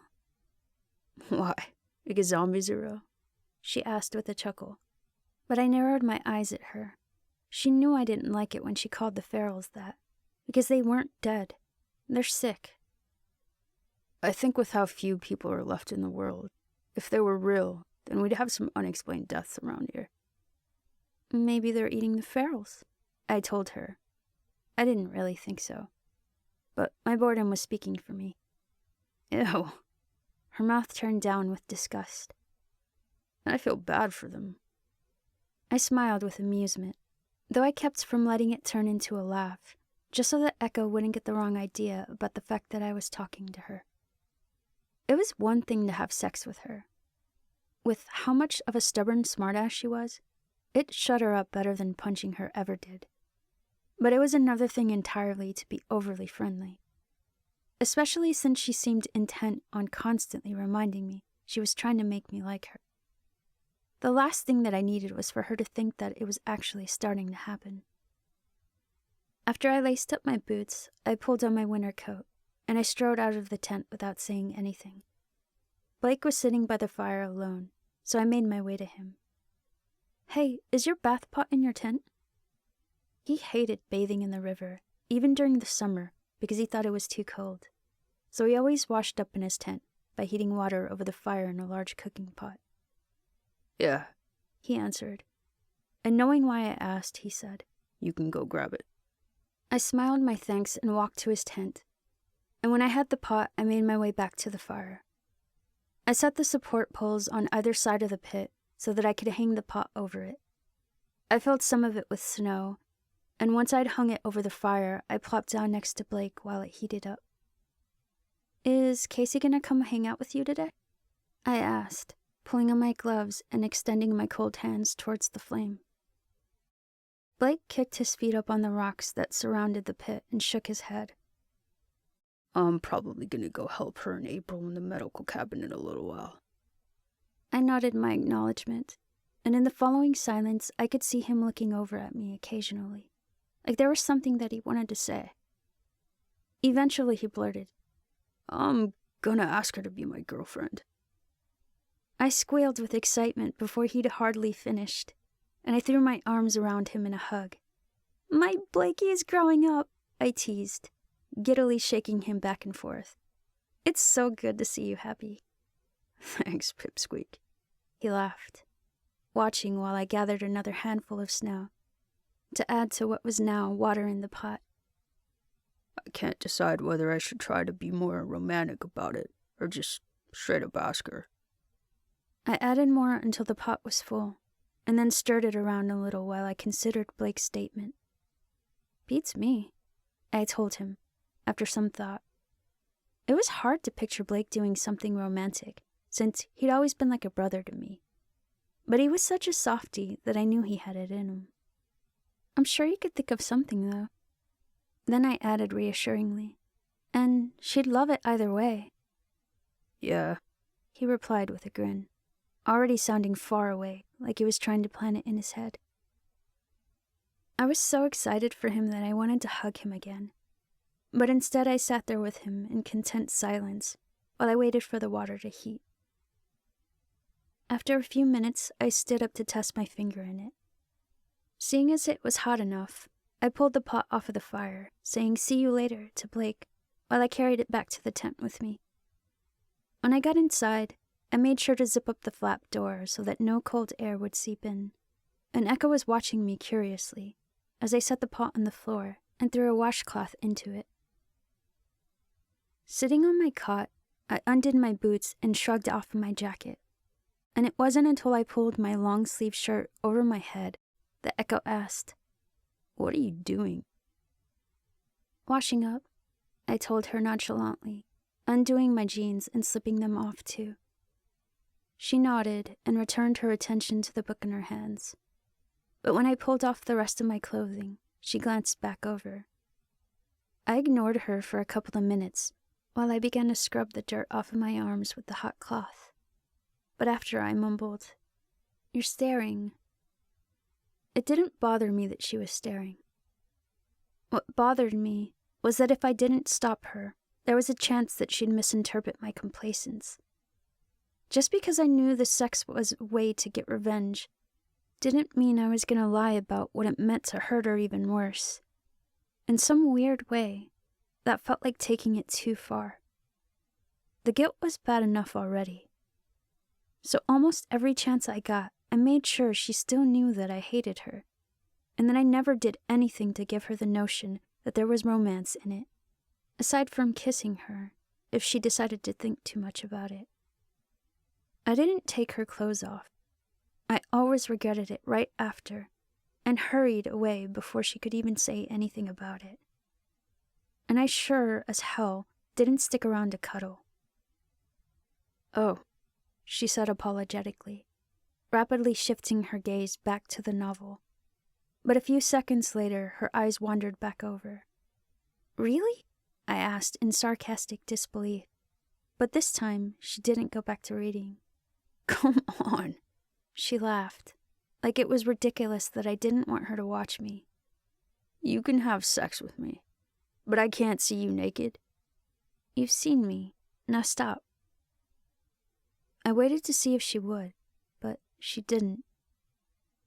"It's not like I could do this somewhere else," I said in a clipped breath, though admittedly I was slightly entertained by the fact that this was clearly torturing her.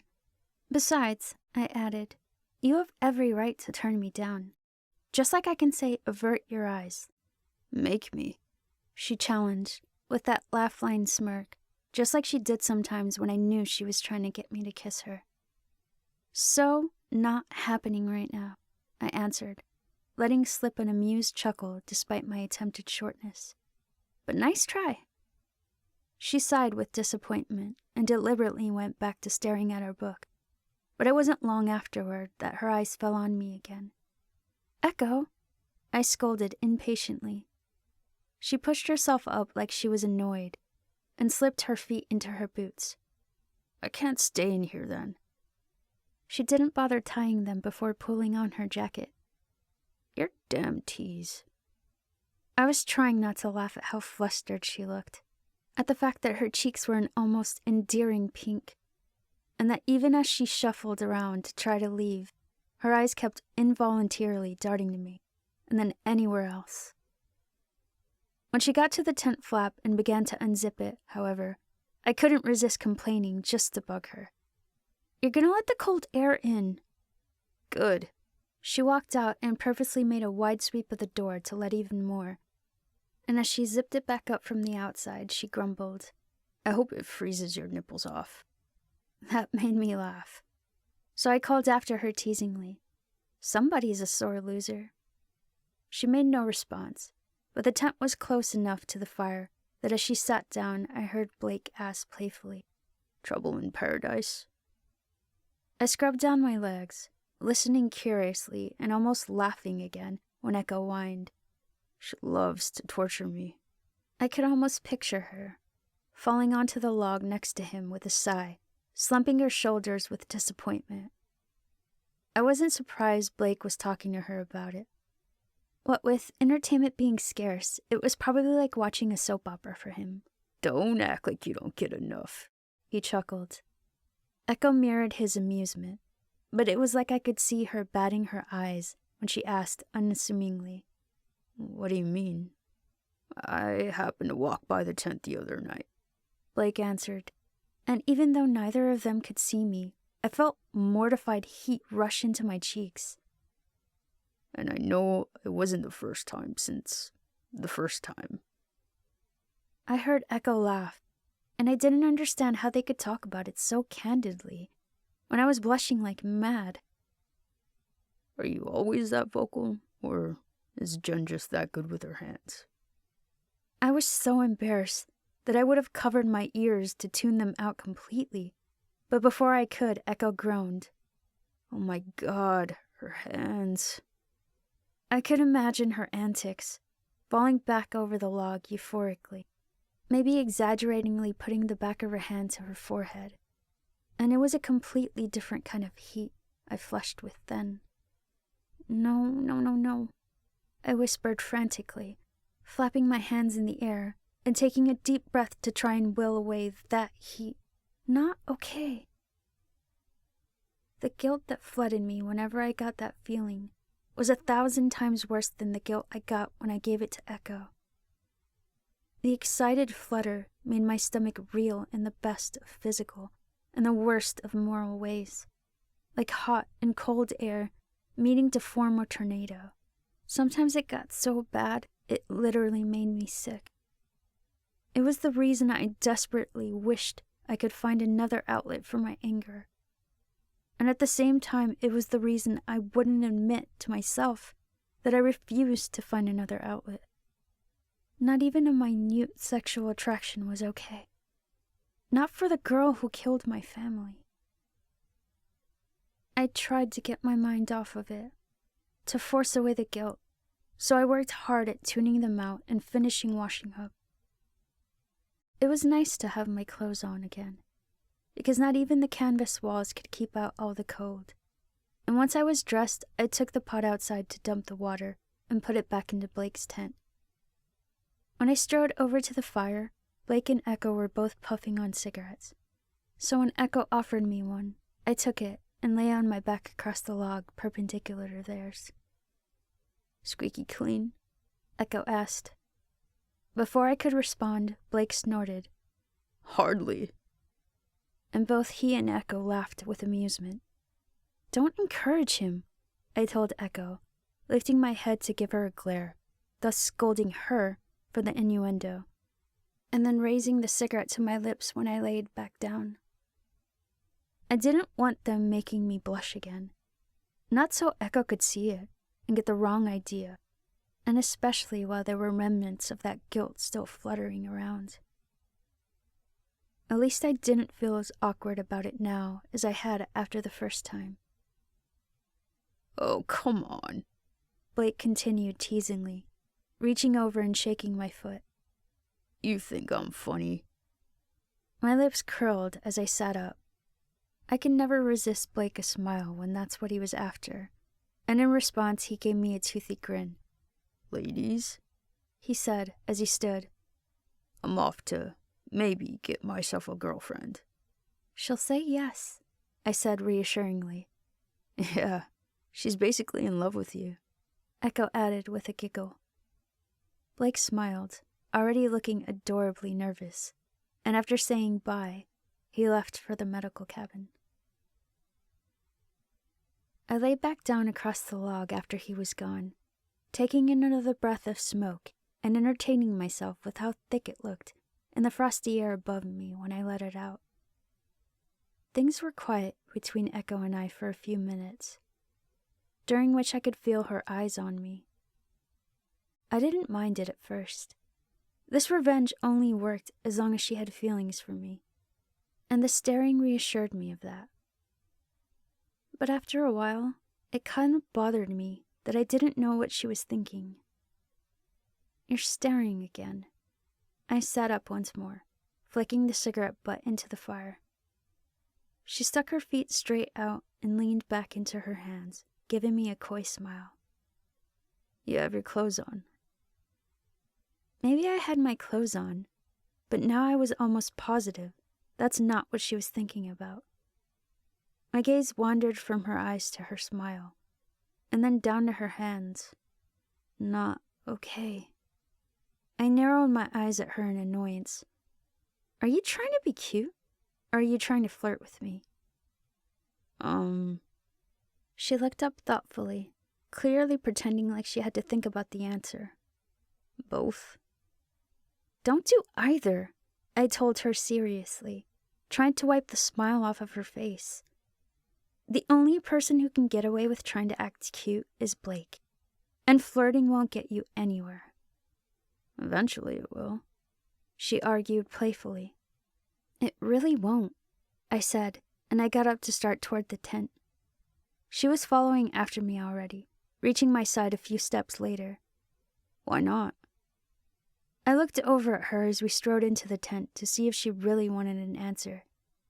"Fine. Flirt all you want. It'll just be a waste because I won't flirt back."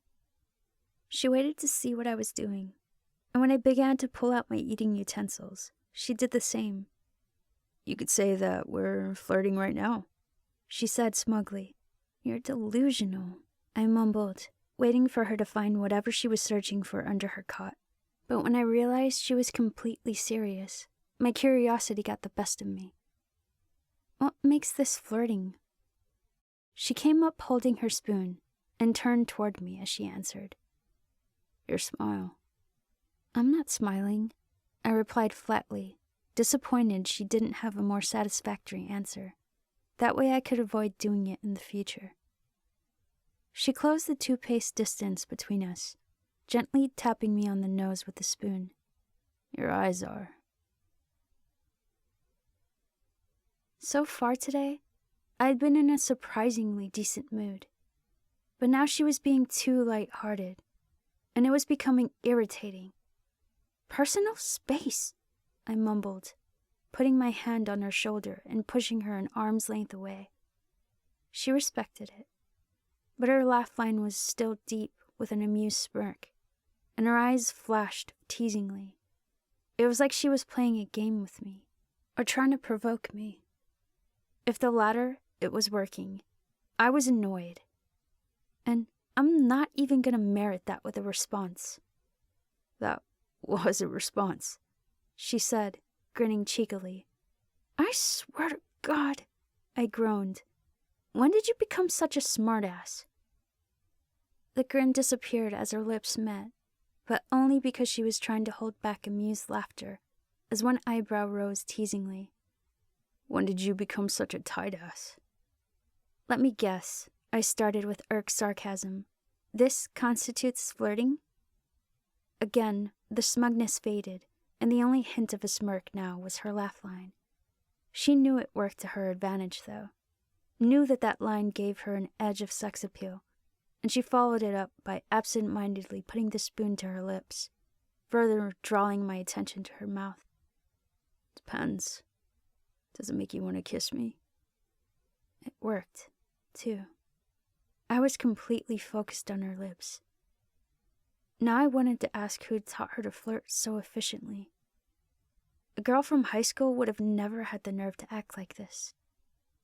Unfortunately for Echo's scheme, her succeeding in putting the idea in my head, while it worked, only made me more annoyed. Though I couldn't lie and say that it didn't give me the impulse to kiss her. Not happening, I answered instead, and turned for the door with my dishes in hand. It was still pretty early in the afternoon, but I was confident that the defect would already be serving dinner. Sure enough, there was a line at the serving table, so I stood there with Echo and glanced around to see who was eating. That's when I saw Kellen, and my lips curled with an idea before I even consciously thought about it. I knew that whenever I was friendly with him, it grated on Echo's nerves. If she wanted to see flirting, I'd show her flirting. Kellen wouldn't mind, seeing as the only thing that he wanted from me was the only thing that Echo was getting. A little playfulness couldn't break his heart, seeing as he didn't have real feelings for me. "Who brewed you some coffee?" I asked him, as I plopped down at his side, since they didn't serve coffee with dinner. And with a scowl already, Echo sat across from us and next to Garcia. Before Kellen could respond, I picked up his cup and took a sip. Whoa!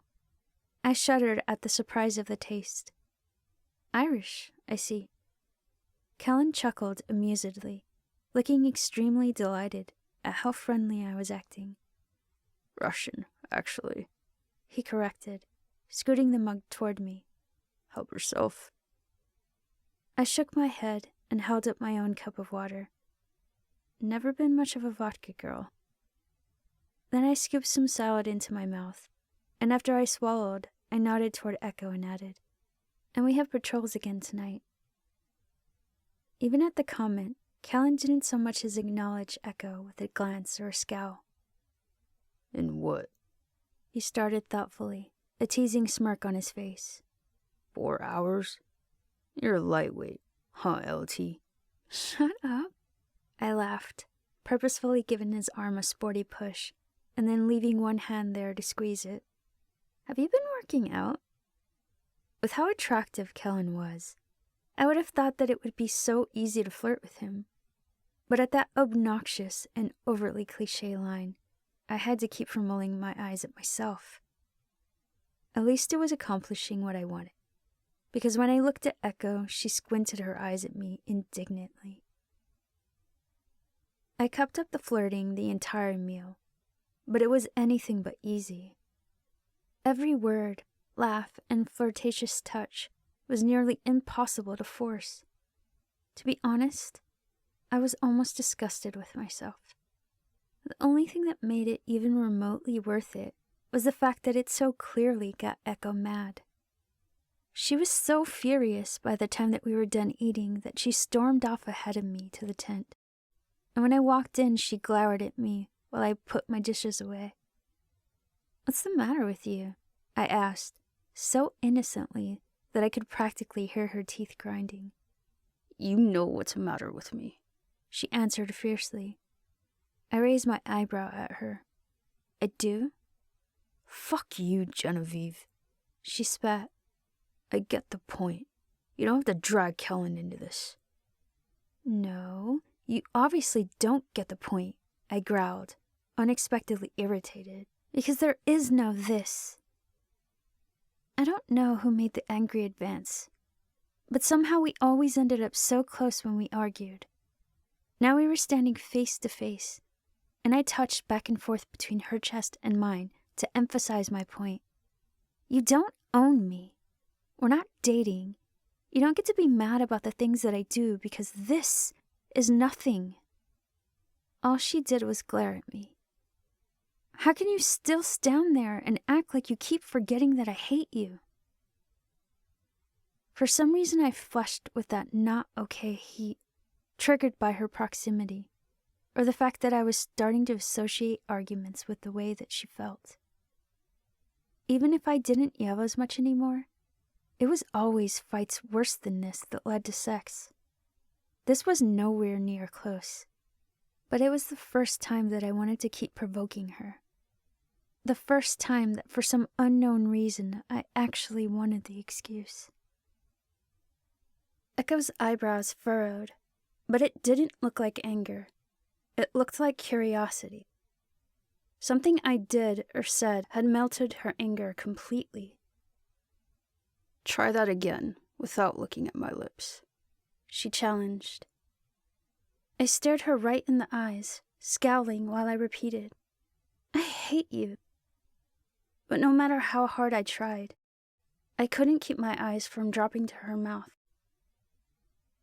Her laugh line deepened, and she threw herself backward onto her cot, grabbing the novel she'd been reading earlier while she chuckled. Whatever. The only thought I had was, why did she turn away? That wasn't supposed to be how things went. More than my disappointment that I didn't do a good enough job provoking her to give me an excuse, was the fear that me wanting it and her turning away gave her some control. Maybe she didn't think I was really going to do it. That's the only thing that made sense. Because whenever I made it obvious that I was going to kiss her, she never made an attempt to avoid it. It was always the opposite.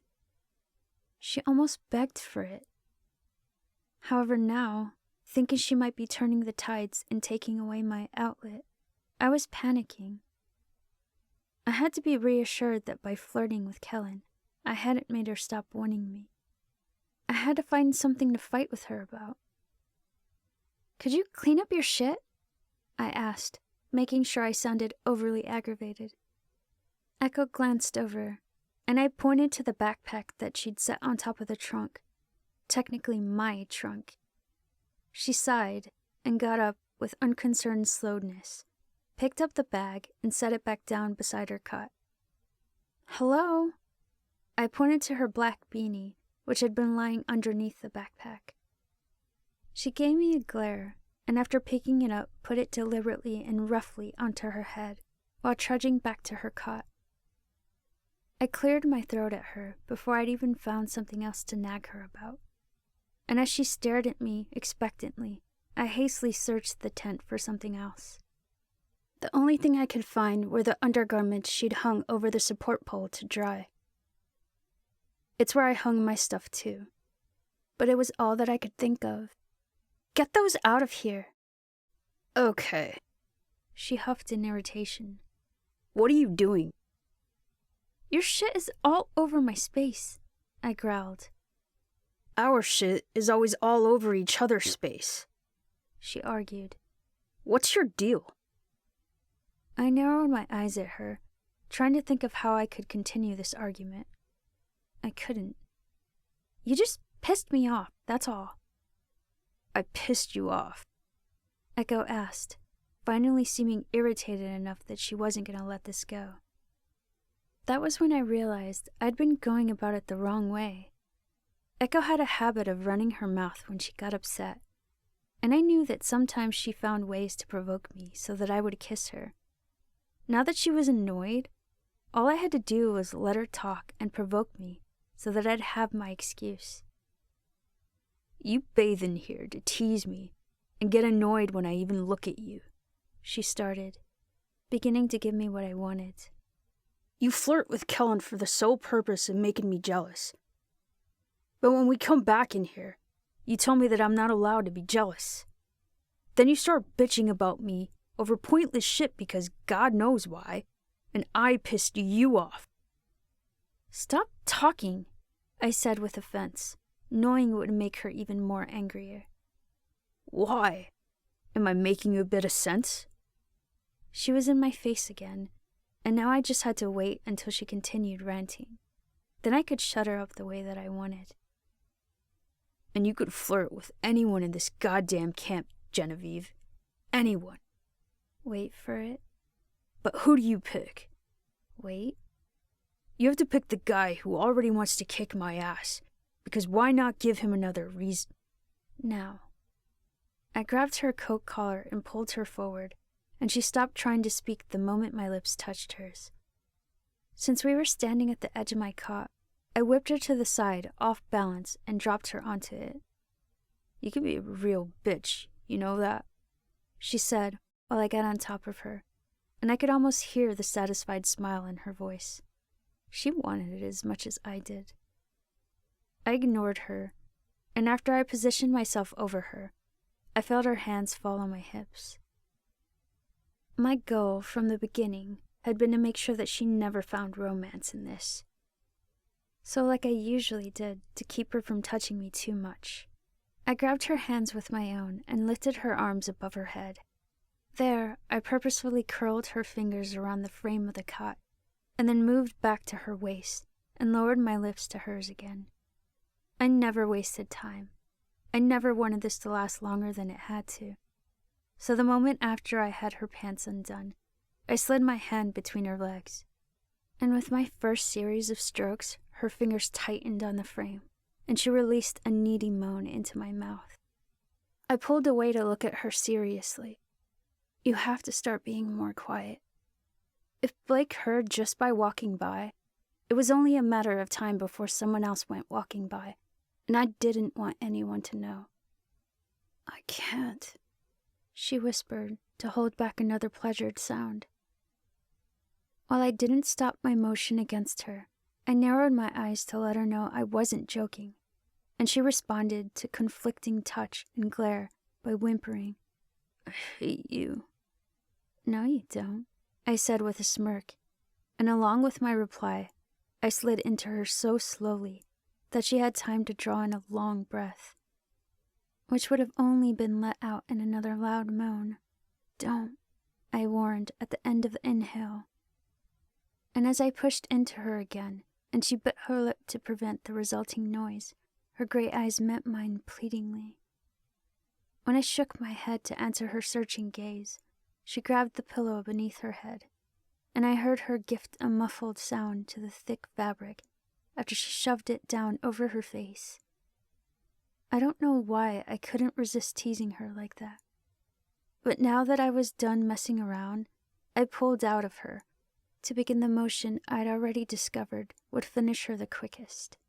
Slow, exaggerated, delicate. The way that she liked to be touched. I knew that there was at least a small part of her that was a romantic. And it was the only thing that I'd do gently and indulge her in, just to get her over with faster. I could tell by the pace of her breathing, by her muted purrs, and their consequent silk against my fingers, by the depth of the arch in her back, and by the strength with which she squeezed the pillow she was holding over her face when my job was almost done. Quietly, I reminded her in a murmur, just in time for her to take a deep breath and to release it in one drawn-out, suppressed hum. The last noise she made, however dulled, it brought on that not okay heat more compellingly than it ever had. She'd barely finished before I pulled away, terrified of it like each time before. I don't know what came over me when I did this to her. Not this time or any time before it. I knew I'd get that feeling, and I did it anyway, fully aware of what the emotional consequences would be, knowing how forcefully the guilt would rush upon me the moment it was done. I pushed myself onto my knees, and I sat back on my feet between her legs so Echo could get up. But she didn't. She just laid there, breathing heavily, letting the pillow stay on her face, even though her arms were thrown out limply on either side of her. Get off my bed, I told her impatiently, trying desperately hard not to sound as pleading as I felt. She removed the pillow with exaggerated difficulty, like she was weak, and looked down at me. Can I get like 30 seconds to come off it? No, I growled through clenched teeth, but I didn't wait for her to obey. I grabbed the shoulder of her coat and pulled her upright. Okay, she complied with an annoyed sigh, pushing off my cot and trudging over to hers. Buzzkill, she complained, falling face first onto her blankets. I didn't say anything. I couldn't even look at her because I couldn't make that feeling go away. and instead I hurried out of the tent and to the dying campfire. A couple of logs from the bin nearly were enough to get it going again. But it wasn't the heat from the flame I needed. It was the opposite of that heat I needed. So I pressed my already freezing hands to my neck to cool off. That feeling I got made me want to hate what I'd done, what I'd been doing. Only I didn't. I couldn't. But I hated myself and how conflicted I already was, that I couldn't stop no matter how badly I wanted to. And the harder it was to push away the heat, the more readily I hated myself.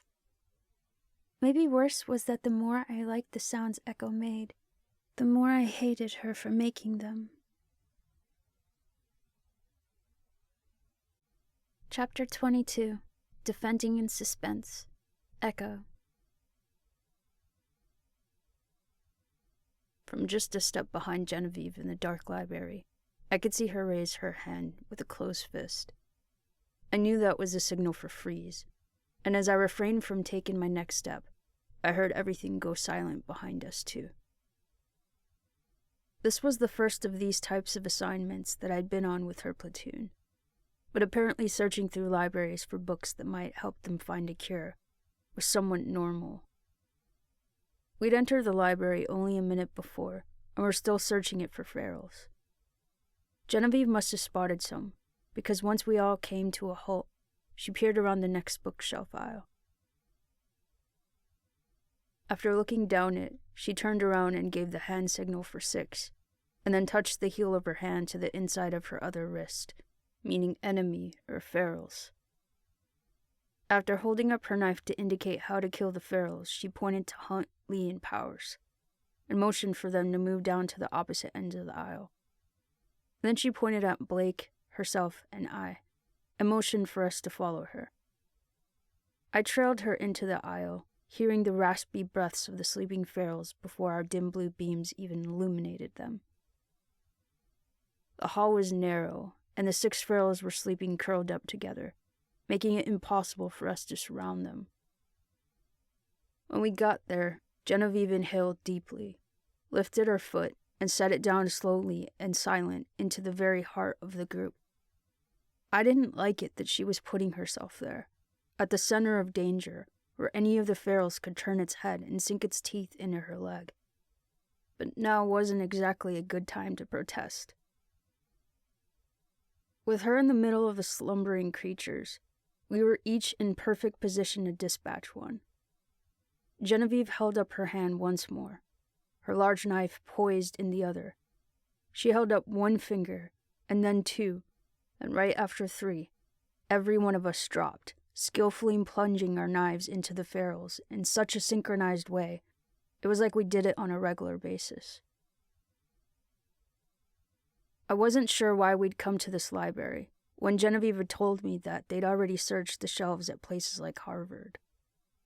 We were in the library from some tiny medical college in the middle of nowhere, and I couldn't imagine what kinds of books would be here that wouldn't be at a place like Harvard. Being relatively small, it didn't take much longer to clear out this and the 2nd floor. There was only one more, smaller clan of ferals that we took care of just as easily. Once we were sure there were no more threats, Genevieve leaned up against the checkout counter at the center of the building and motioned for everyone to get close. "Spread out," she instructed quietly. "Look for any books that might be important. Hatfield and Stackhouse, lock up the doors. We'll stay here in the morning.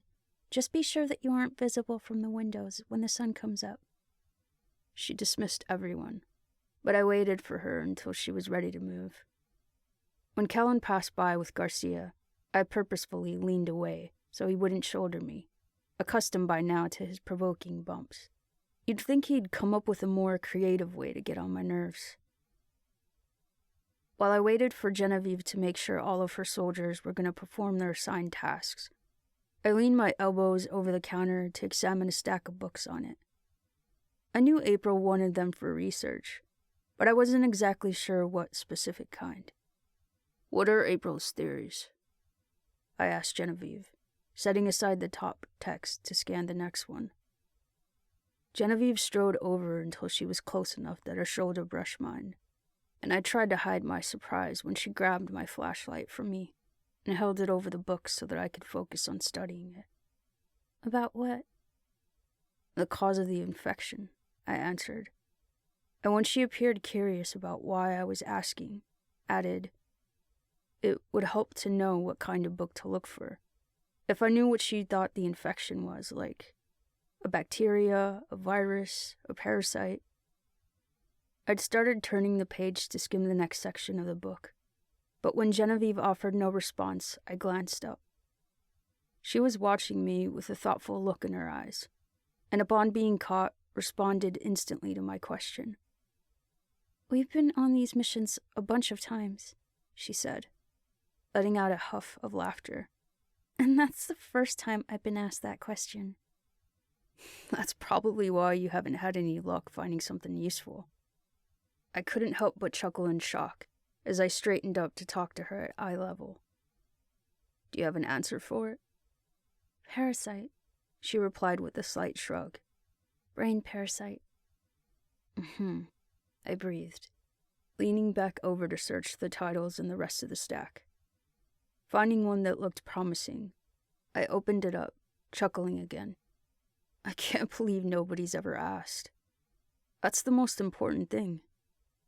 Genevieve laughed, bending over and matching my position so that she could be more comfortable while she held the light for me. To be honest, she said quietly, so nobody else could hear, I think most of the soldiers don't believe in a cure. They're not the only ones, I mumbled, glancing through the table of contents. You really don't think there's a cure? She asked. And at the distraught tone of her voice, I glanced up to look at her. I'd told her before that I thought it was pointless to search for one, but the genuine disappointment on her face made me reconsider how bluntly I restated it now. I don't think it's the solution we should stake all of our hope on, I told her truthfully, giving an apologetic half-smile at the downward turn of her gaze. Despite the disappointment, she didn't look shocked. I took in a thoughtful breath while I considered the gentlest way to ask my next question. Straightforward seemed best. Do you honestly believe that there is a cure? Her eyes locked on mine, and I could tell by the way she was staring that she was seriously contemplating my inquiry. I honestly really hope there is. Why? I asked, sincerely curious about it. But she didn't understand what I was asking. What do you mean, why? Most people I've come across since the outbreak have one deep, base reason for how they lived afterwards, I told her, speaking softly so it wouldn't change the fact that she was actually talking to me intimately. Like self-preservation. They think they can conquer the world, or they wish things could go back to how it was before the outbreak. So, for example, someone might look for a cure so they never have to worry about getting bit. Or they might look for a cure because it would guarantee power.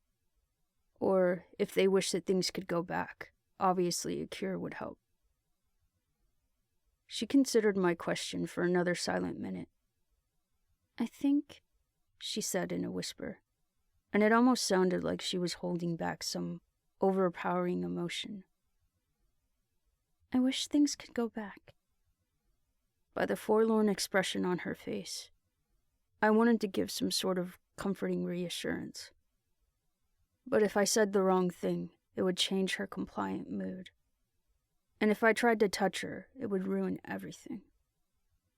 Before I could form an appropriate response, she asked, What's yours? Reason for how you've lived? The last 6 years? I sighed, not wanting to refuse her an answer. You know the reason. Self-preservation. But the last months? I paused to judge by her mood whether or not I should finish the sentence. But we were being honest, and if she wanted honesty,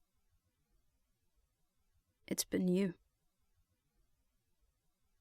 The way Genevieve just stared at me after I said that, I was worried I'd made her mad. That's usually what happened when I addressed my feelings for her. But something about the tone of this conversation kept her from reacting in her usual way. That wasn't one of the options you gave, she replied eventually, eyes betraying an inward smile. I gave a light grin at her acceptance of that and shrugged. Not most people. Echo, she said gently, losing the small amount of playfulness she'd just had a moment before. It wouldn't... I feel like I should warn you that... Hey, LT, Kellen said excitedly, interrupting Genevieve as he rushed toward us with Garcia at his side. In that split moment, I grew extremely aggravated. He was always ruining everything. I'd almost gotten Genevieve to have a God's honest, real heart-to-heart with me, and he had to fucking interfere. Look what we found. When he reached us, he held out a tin can of chocolate syrup triumphantly, and that pissed me off even more. Give me some more, Garcia whined, extending his finger toward the open can. Kellen pulled it away. Wait your turn. Then he held it out to Genevieve. It's the sweetest thing I've tasted in years. Oh, Genevieve began nicely. Thanks, but She doesn't like chocolate, I cut in fiercely, and it took everything I had not to shout that. I wasn't talking to you, Kellen sneered. Guys, it's okay, Genevieve said quickly, clearly trying to avert a fight. Here, she motioned for the can. I'll try it. I rolled my eyes and irately strode away, even though I knew Genevieve was just trying to be nice. I walked to an aisle far enough away that I couldn't see them, and began scanning the book titles to try and get my mind off of it. Despite how mad I'd been, it didn't take too much of an effort to calm down when I reminded myself that this wasn't an instance where Genevieve was flirting with him just to get on my nerves. He came over to us, and she probably would have declined to taste completely if I hadn't gone and almost started a fight over it. You're my battle buddy, Genevieve whispered a minute later, finding me amongst the shelves. We shouldn't leave each other's sights when we're on a mission. I was about to apologize for losing my temper, but recalling that saying sorry made her mad, I said, I needed a break. All she did was nod, and she began to move her beam over the spines of the books from beside me. I knew it was useless. The mood had shifted, but I asked anyway. What were you gonna say? Before the syrup. She refused to look at me, but it seemed she was considering whether or not to tell me, because she stopped moving her light and stared straight ahead. It's not important, she answered eventually, and then turned to face me. How'd you know I didn't like chocolate? I chuckled, surprised that she was surprised I knew it. In high school, in the cafeteria at lunch, I began to explain. You never got pudding when it was chocolate day. Every year, when people passed out Halloween candy in class, you never took anything with chocolate in it. And you always had regular milk. Then I raised my eyebrow at her teasingly. Who doesn't like chocolate milk? She gave a light smile of amusement, but she didn't say anything right away. Instead, through the dark, I could see her eyes look me up and down.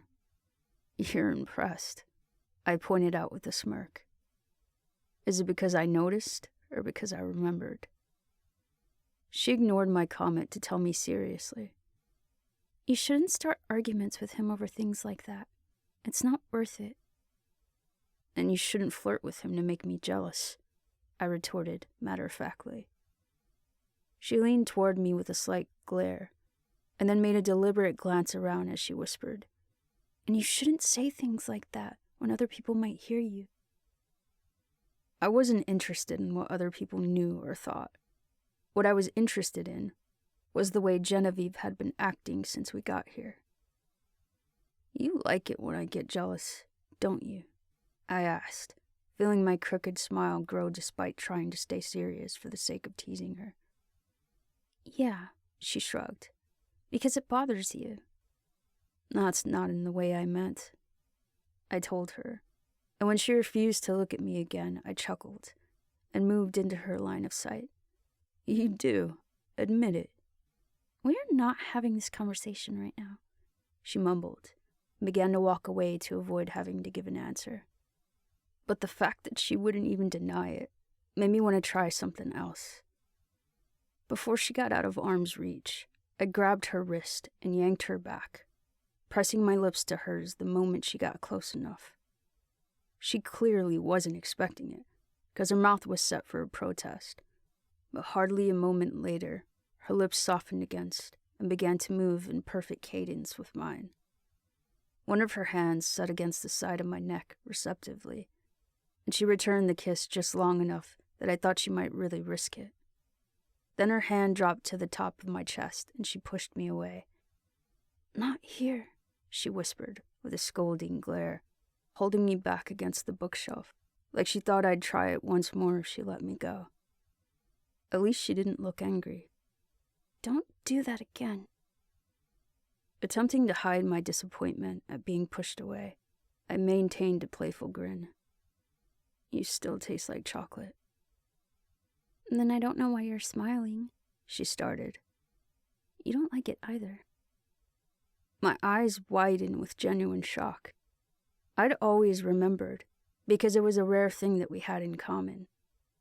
Well, I like chocolate milk, but that was a technicality. But Genevieve hated me. You're impressed, she said with an observant smirk, repeating my words. Is it because I noticed, or because I remembered? I took in an inquisitive breath, completely dumbfounded about just how to respond to that. But I couldn't think of anything, because all I wanted to do was kiss her again. I was beyond impressed. Was she flirting with me? It wasn't the first time. I'd caught her doing it when she wasn't even aware. But this time seemed intentional, and I was entirely unsure of how to interpret it. Her eyes flashed with another quip, but before she could say it, Blake's voice came from just a few feet away. I saw that. Damn it, Echo, Genevieve groaned, removing her hand so that she could start walking away. It's just Blake, I laughed. And when she continued to leave, I called after her teasingly. Hey, battle buddy, where you going? If part of Genevieve's revenge plan was to confuse me by sending mixed signals, she was on her way to doing one hell of a job. Sorry, Blake apologized, offering a half smile in recompense. I didn't mean to get you in trouble. Don't worry about it. I gave his arm a friendly pat to make sure he knew that I wasn't upset with him. I don't know how I expected that kiss to end anyway. He studied me with obvious curiosity for a few moments before finally deciding to ask, How do you expect any of this to end? You saw the whole thing, right? How long did it last? 5? 6 seconds? I asked, and he nodded side to side in agreement. That had been the first time I kissed her, since the very first time in the woods. Even though she was confusing, it was obvious she was careful about the things that we did together, about the things that she let me get away with. And I was almost positive it's because, while she was doing this to hurt me, she didn't want to be manipulative. Spiteful bitch? Maybe. Dishonest and sneaky? No. That's why she wouldn't deny that she liked when I got jealous.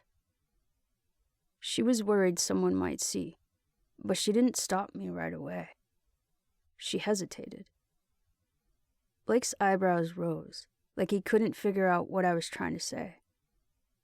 There's a part of her that wants me, I clarified, and he immediately chuckled. Next, she'll like me, and then she'll forgive me. Then, and I shrugged unsurely, then maybe she'll love me. At my last hope, his smile disappeared, and he took it in thoughtfully. You're completely serious, he mused in shock. I know it's crazy, I told him with a light laugh. But you want to know something even crazier? He nodded with interest. I think we were meant to be together.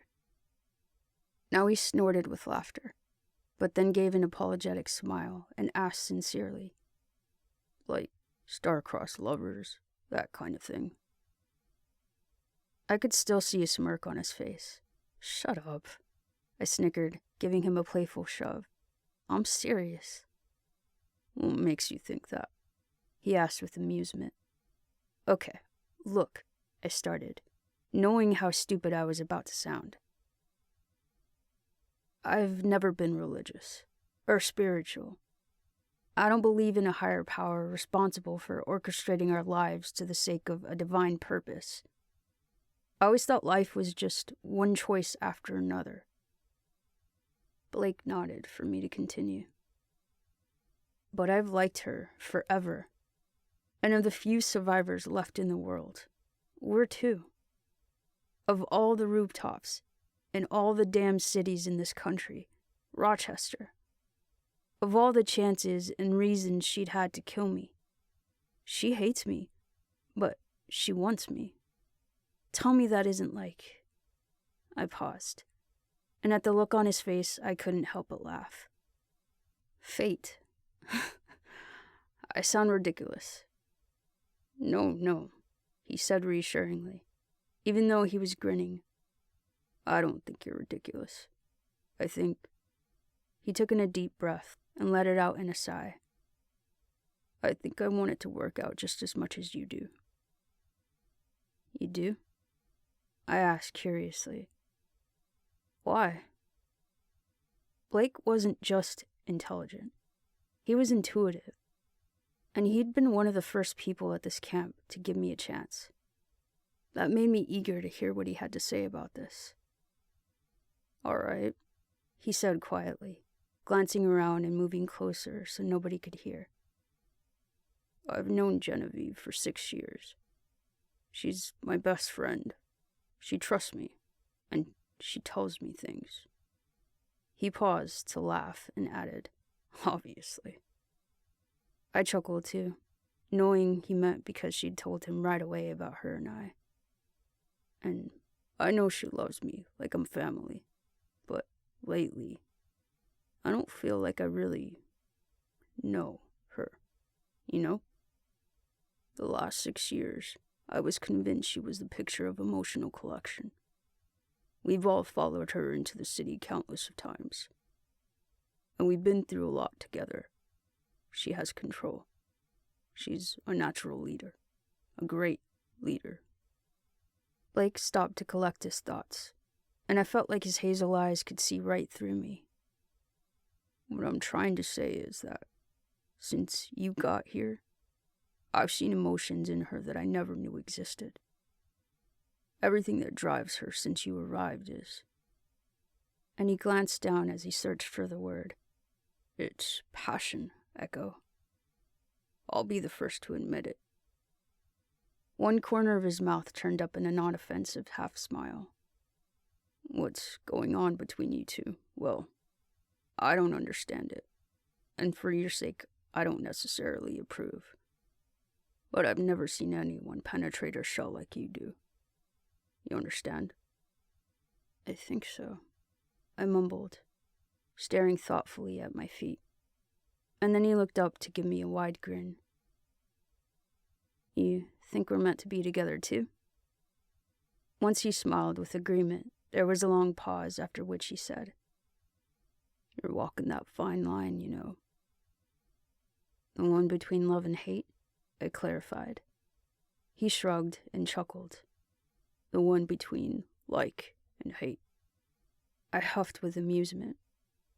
But if you keep doing what you're doing, being an upstanding citizen and all, I think you could end up on the right side of that line.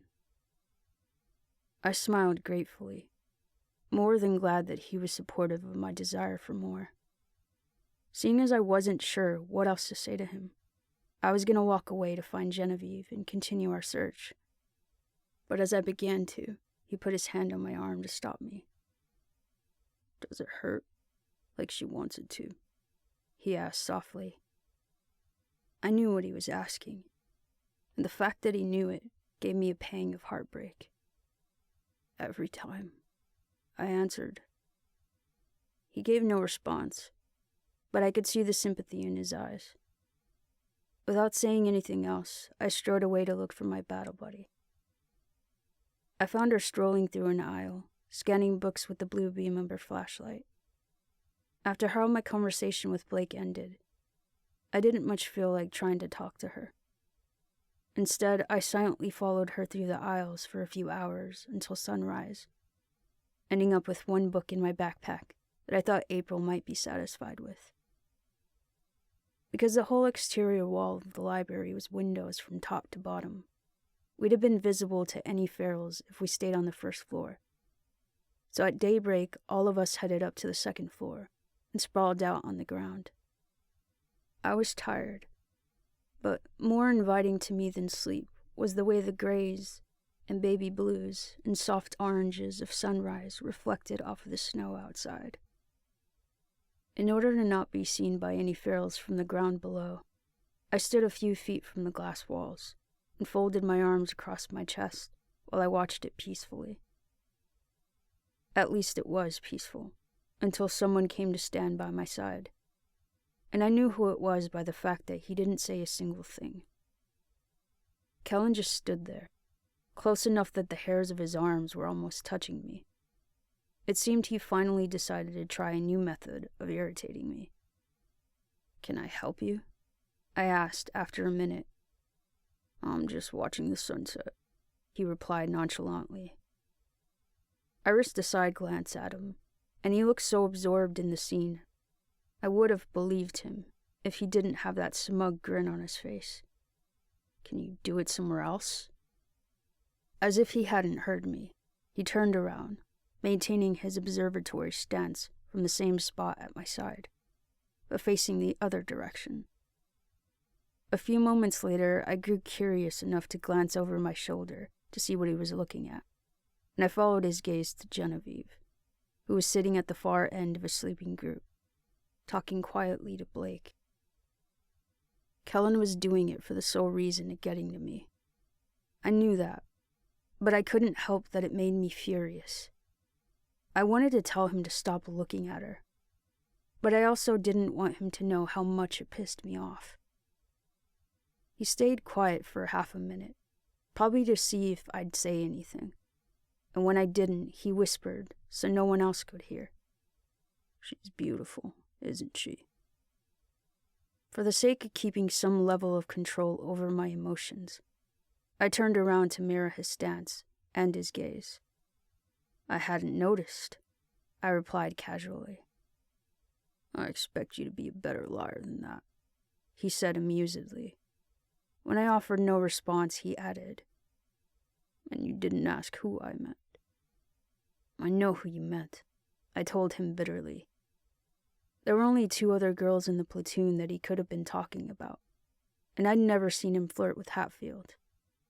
It was obvious by now that he wasn't just here to piss me off. He wanted confirmation, at the very least, of my feelings for Genevieve. And whether I gave it to him or not, he already knew. So I might as well be honest. "The way you look at her makes me want to push you over that balcony." He laughed. "And you can't take the raider out of the girl." "Being a raider has nothing to do with it," I sneered quietly. I knew what he wanted from Genevieve. "You have a reputation." "And she has," he started, making sure that I could see him staring at her, and then he sighed dreamily. "The most perfect ass." I clenched my jaw angrily, and when he glanced over at me, he chuckled.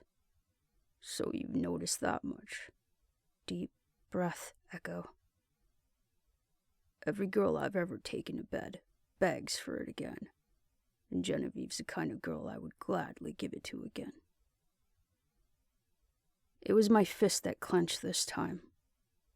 If you keep talking, you're gonna regret it.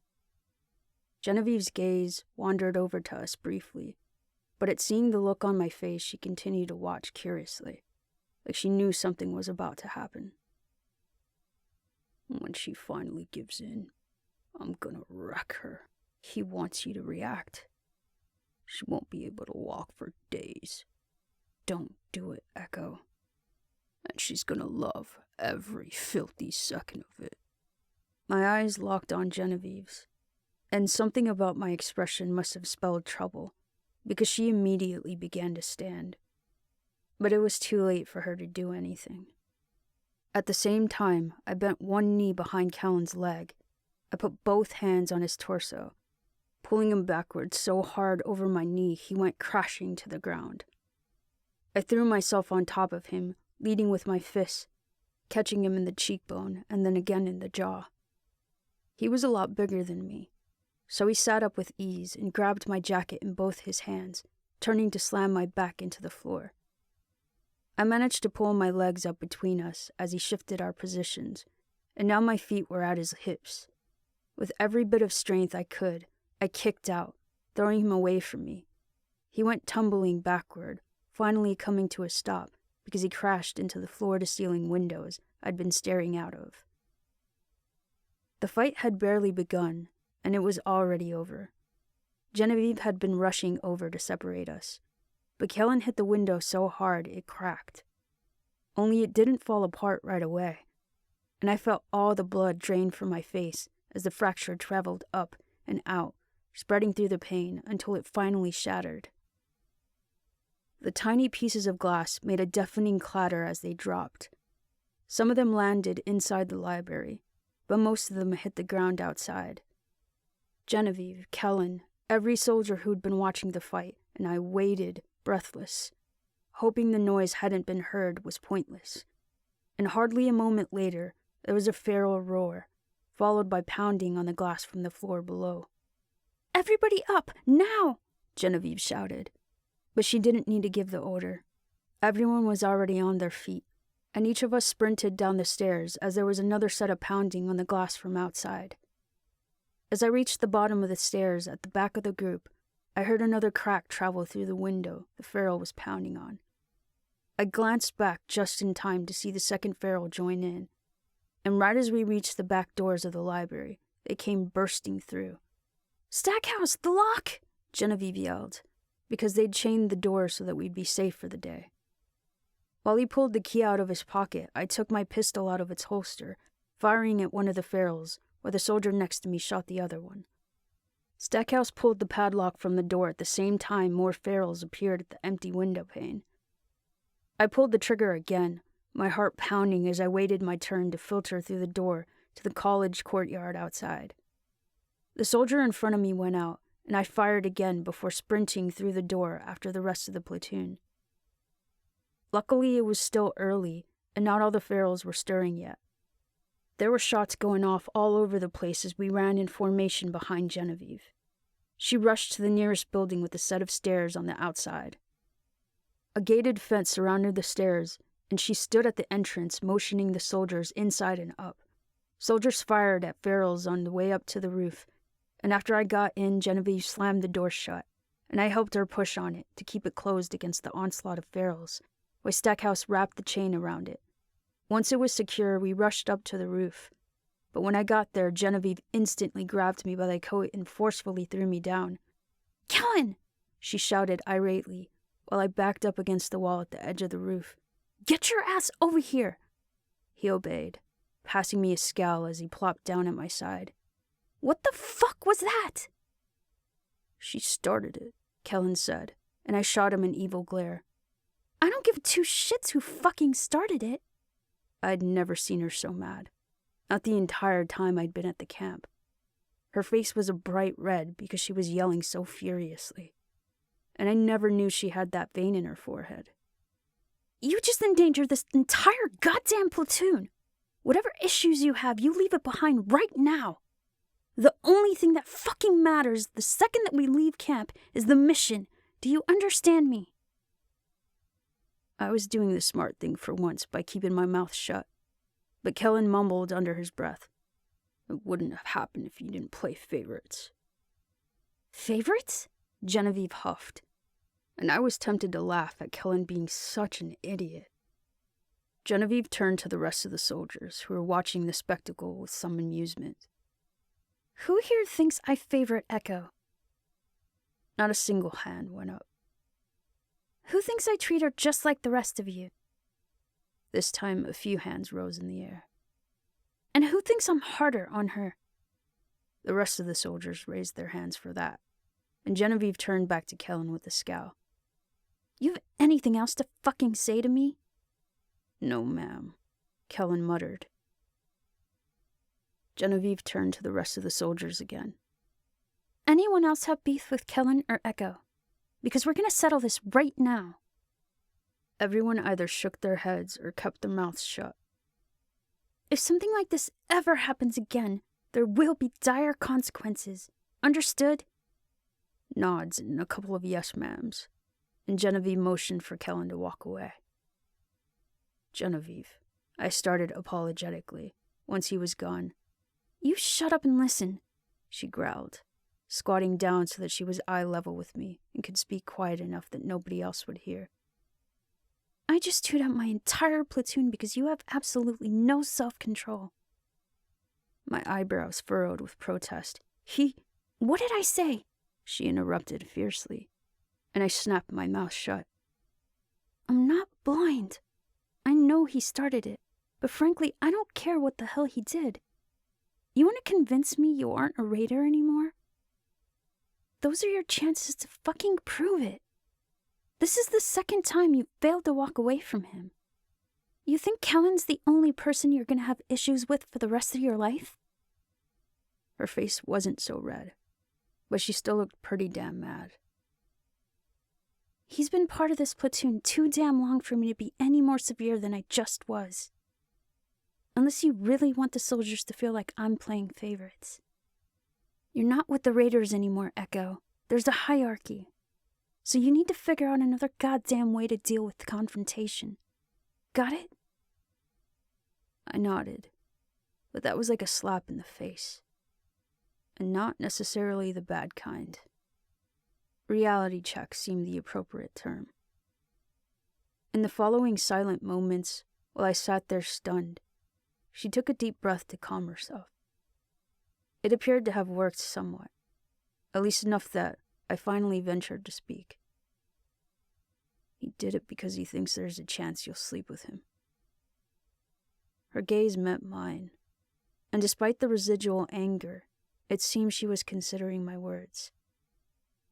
Is there? At the question, her eyes narrowed at me. But I wasn't sure if it was because of the implications, if she were to answer no, or because I had the nerve to ask in the first place. Plus, I honestly wasn't sure if she would ever sleep with him or not. I won't flirt with him anymore, she said eventually, instead of directly answering my question. Then she added sternly, next time, walk away. I couldn't promise that. Fighting had been hardwired in me for the last 6 years, but I would do everything in my power to walk away next time. I was almost positive there would be a next time. When I didn't offer an exact response, she sighed and strode away. Blake came over a minute later, dropping down at my side. That wasn't upstanding citizen behavior, he said teasingly, trying to lighten the mood. Trust me, I chuckled, glad he didn't seem mad for what happened. You'd have done the same thing if I told you what he said to me. Really? Blake asked, intrigued. I nodded, and then asked curiously, has she ever done that before? Yelled in front of the platoon like that? I nodded again. She's never had to. I sighed at his response, and stressfully massaged the heels of my hands into my eyes. I believe you that it was justified. Trust me, I do. But Genevieve has a point. I saw him talking to you, and I'm sure he was being a real asshole, but you struck first. That kind of stuff can't happen when we have things like ferals to worry about." "I know," I answered seriously. "I'm sorry." "No hard feelings," he said with a grin, giving me a friendly nudge. After passing him a grateful smile, he walked away to get some sleep. I searched for Genevieve with my eyes, and I found her lying down where Blake was setting up his backpack as a pillow. Then my gaze wandered to Kellen, only to find that he was already glaring at me. Surely the way that Genevieve treated us equally in her furious yelling grated on his nerves, since it was obvious he wanted her to blame me entirely for it. I'd even say, very surprisingly, that she was harder on him than she was on me. For that, there was no doubt about it. There would be a next time. I just didn't know if walking away would suffice.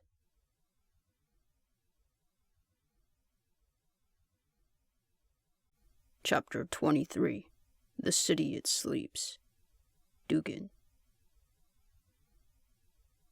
6 times 9 divided by 2. I asked Kara, in a whisper, my breath coming out a thick fog in the icy air, and she immediately sighed. A few days ago, during our usual travel conversation, I discovered that Kara's guardians hadn't necessarily kept up with her education. Post-apocalypse.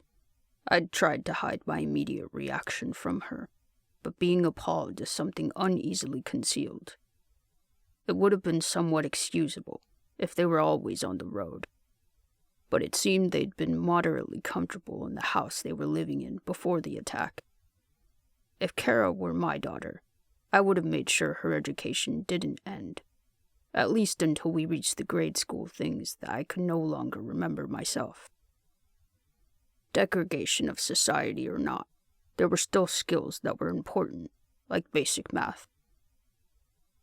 Since I'd made this discovery, and now that I considered myself Kara's guardian, even if we were equals in almost everything, I'd been drilling her on math problems. She'd recalled multiplication tables pretty simply, but now that I'd started giving her mixed equations, she was slowing down. 6 times 9, she mumbled under her breath thoughtfully, staring at the concrete beneath her feet for a minute. 54 divided by 2. Then she looked over at me, teasingly clicking on her flashlight toward my face with every syllable. 27. Good job, I praised, waving my hand at her to get the light out of my face. I had to at least give her credit for being a fast learner. How was your reading? It's... She started slowly. Then she passed me a toothy grin. Great. I'm a great reader. I tried to think back to the house she'd lived in, and I couldn't recall seeing a single book in it. So I cocked my head at her suspiciously. What do you want me to say? She laughed. I read like a 4th grader? I guess that's good enough, I chuckled, not wanting to torture her too much, and also not having the means to improve her reading. We were striding through some city in New Mexico, though. It probably wouldn't be too hard to find a library. Why do I need to keep learning anyway? She asked, through a light whine, making sure to click her flashlight on again, this time shining it up at her own face so that I could see exactly how bored she looked. Because, I answered, though I was inwardly glad there were at least some things Kara was intent on being childish about. Maybe in your lifetime things will get better, and it'll be important that you're educated. Kara simply sighed again, still seeming uninterested, and a few seconds later asked, You smell that? Ferals. I immediately reached for my knife. No, it smells wet. Kara lifted her face upward and took in a loud breath, and then her shoulders shook with a shudder. I just felt a raindrop, she told me, wiping at her neck. Rain? I asked with disbelief, holding up my hands with my palms up. We're in the desert. I stopped short when I felt one, and then held back a groan of disappointment as I felt a few more. Come on, I hurriedly motioned for Kara to follow me to the nearest building. It may not have been cold enough here to snow, but it was cold enough that if we stayed outside and got drenched, we'd definitely catch some kind of illness. With her on my heels, we silently jogged toward the nearest building, me with my knife in hand and Kara wielding her axe. A gentle twist on the door handle let me know the 2-story structure was unlocked, so I eased the door open, passing it off to Kara once I'd crossed the threshold. It was almost completely dark on the inside. The only source of natural light were tiny slivers of moonlight that slipped through the boarded-up windows. There was also a dim greenish glow coming from the other side of a shoebox-sized window and the only other door I could see in the dark. At least those were the only 2 I spotted at first. Until Kara shut the door behind us, my eyes were drawn to a blinking red dot in the upper corner of the room, above that dim greenish glow. The green one was far from natural, and it only made sense that it was electrically powered. However, at thinking that the blinking red dot was a security camera, I felt a chill go up my spine. My first paranoid instinct was to dart back out in the rain, which was pouring down now based on the consistent static hum from outside. But I kept calm. If that was indeed a camera, someone could be watching us, and that would mean it was night vision. I listened intently for a few seconds for the sound of any ferals. Hearing no footsteps, patters, or raspy breathing, I whispered, "Kara." Her searching hand found my shoulder a moment later, and I heard her hum curiously. "Flashlight," I prompted. She handed me hers, and I aimed it straight at what I thought was a security camera before clicking it on. Whoa, Kara mumbled in shock at the now illuminated video recorder. creepy. "Shh," I instructed, suspicious that whoever was watching might be able to hear us even if the camera was being temporarily blinded by the light. "Hold that there," I told her, passing off her flashlight while I reached for my own. Once I'd pulled my light out, I turned it on and moved the beam over the room. I was immediately glad I'd decided to take a look around before venturing anywhere else, because I could have been dangerous. While the room was small and almost completely empty, every single wall had been veneered in hundreds of sharp objects. Knife blades, ice picks, 5-inch nails, and any other sharp objects you could find in the city had been stuck through various improvised layers of thin memory foam mattress toppers with thick exercise mats, which had been tacked onto the walls. The one other door through which the green light shone was layered in sheets of steel, making it impregnable to the weaponless hands of ferals. This place was a fortress, and there was no doubt in my mind now that someone lived here, and that someone was watching. A shift in the green glow coming from the other side of the door caught my eye. A movement subtle enough that it wouldn't have been noticeable if the rest of the room wasn't so dark. Curious, I tiptoed over, making a second scan of the door for any hidden sharp objects, before leaning my face toward the window. The glow was coming from a single-colored light bulb in the hallway on the other side. The hall was only flat for a few feet before it turned into a flight of stairs, which curved around the corner and continued up to the second floor. I put my hand on the doorknob and pushed down to see if it was open. It was locked. But the moment I took my hand off, the head of a massive dog appeared in the window. The sight of the canine, along with its snarling and barking, was so sudden and unexpected that I gave a cry of surprise and stumbled back. "Dugan," Kara asked concernedly, when after I'd tripped over my own feet and fell to the floor, I just sat there, recovering from the shock. And I realized even though the dog appeared and was still visible through the small window, and it was so clearly barking at me, I still couldn't hear it. Curiosity dulled my nerves, and I pushed myself off the floor and strode back over to the window. Ignoring the dog, I glanced toward the walls on the other side of the room. For the first time, I noticed that they too were veneered in the dark foam padding, soundproof. It was genius, but the genius behind it had yet to be seen. and this dangerous room presented more of a hazard than it was worth. "Come on," I told Kara, immediately starting for the exit. Freezing rain might be safer than whoever had fortified this place. She clicked off her light and began to follow me toward the door, but the second I reached it, a deep voice asked in an undefinable Eastern Europe accent, "Where are you going?" Both Kara and I turned on our heels, terrified by the suddenness of the voice. There was nobody in the room with us, and despite the fear generated by the ominousness of being watched, I could tell that the sound wasn't omnipresent. It was coming from a specific location directly in front of us, and in the dark I could vaguely guess that the location originated somewhere near that one other door. However, seeing as it was soundproof, it didn't seem likely that someone was speaking to us from the other side of it. Whoever it was mustn't have been able to read the searching look on my face. "There's an intercom to the right of the door." I glanced at the security camera, and as if my gaze was enough of a warning for the speaker not to try anything, I strode to the intercom and pressed the talk button. "Who are you?" The dog was still barking its teeth at me through the window. My question was followed by a pause so long, I wasn't sure if the person had even heard me. But just as I was about to repeat my inquiry, he answered, "Van." I assumed that was his name, though I wasn't sure if it was the first or last. "I'm Dugan." There was another long pause, during which I was positive Van was studying us through his camera, maybe deciding whether to continue this conversation or let us leave. "What do you call the girl?"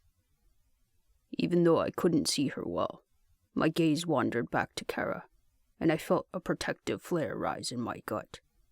I glanced back at the camera, narrowing my eyes in an attempt to convey further warning, without making it an obvious threat. "Kara." The man didn't respond for another minute, so I asked, "Are you alone up there?" More silence. "Show any weapons you have to the camera." "We don't need to be here," I replied defensively, still entirely suspicious of the ominous voice. "Yes, you do," Van countered calmly, the fastest response he'd given us yet. "You'll freeze to death." With a sigh, I looked at Kara again, and when her silhouette shrugged in compliance, I held up my knife and rifle to the camera. Van observed for a few moments. "The girl, too." "She's just a kid," I told him, hoping it might convince him to let Kara keep her weapons if he was planning on confiscating them upon letting us in. "Holding an axe," Van said flatly. "What else does she have?" Before I could say anything, Kara turned around to show the camera the weapon sticking out of her backpack. "A shotgun," I mumbled into the intercom. Van didn't say anything else, and this pause lasted so long that I pushed the talk button on the intercom again. "Van." There was no answer, but a few seconds later the dog disappeared from the window, and I could see a pair of feet descending the stairs. I pulled my rifle around to have it ready, not sure yet what to make of this man. His plain white sneakers disappeared from my narrow window. Then I could see his dark blue jeans, then a hand holding a pistol, the bottom of his black and blue striped t-shirt, collared I'd discovered a moment later, and finally his face. He appeared about my age, maybe a couple of years younger, a white guy with a crew cut, brown hair, and pale blue eyes. Van looked so clean-cut and well-preserved, considering we were living in a feral-infested world, that I would have thought him immune to it. The only giveaway was that for such a tall guy, he was unhealthily thin, and he had various faint scars on his face. He unlocked the door from the inside and then swung it upward.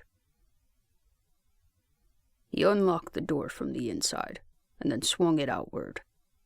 Standing in the opening like that, he was eerily silhouetted by the green glow behind him, as was the enormous dog sitting at his side. The dog looked to be some kind of husky mix, and even though it was perfectly complacent to our presence now that Van was here, it was still terrifyingly wolf-like in both appearance and size. The only unintimidating thing about the canine was that, like Van, it was emaciated to the point of weakness. After studying Kara and I for a minute, Van must have noticed my pitiful review of the animal, because as he turned to lead us back up the stairs, he said, "It doesn't have a name." A man of few words, clearly, and when I passed through the door, I tossed a bizarre expression to Kara, and she shrugged with equal wonder. Kara locked the door behind us, and when we reached the top of the stairs, we arrived to an open living area. The building may have been an office at one point, because a majority of the small desks were stacked on top of each other to section off areas of the space as rooms. The immediate room at the top of the stairs was where he ate his meals, as there was a desk with a camping stove set on top of it, along with a fold-up table and some plastic chairs around it. One of my previous questions was also answered. Van was not alone. There was a woman, Japanese maybe, and just as frail as the man and dog, if not worse. She was younger than Van and I, perhaps in her mid to late 20s. Her smooth black hair fell to the bottom of her shoulder blades, and from the space between the legs of the desk she was working behind I could see she was barefoot. She looked cold, too, judging by the thin blankets that hung over her shoulders like a poncho. I don't know if she was afraid of Kara and I as strangers, or if she was just too intensely focused on whatever she was cooking, but when we walked in, her eyes fell on us for less than a second, and that was the only time she even acknowledged we were there. Neither does she, Van said, trudging forward and plopping down in a chair at the table, setting his pistol to the surface. It took me a few seconds to figure out what he meant, and then I recalled his previous statement about the dog not having a name.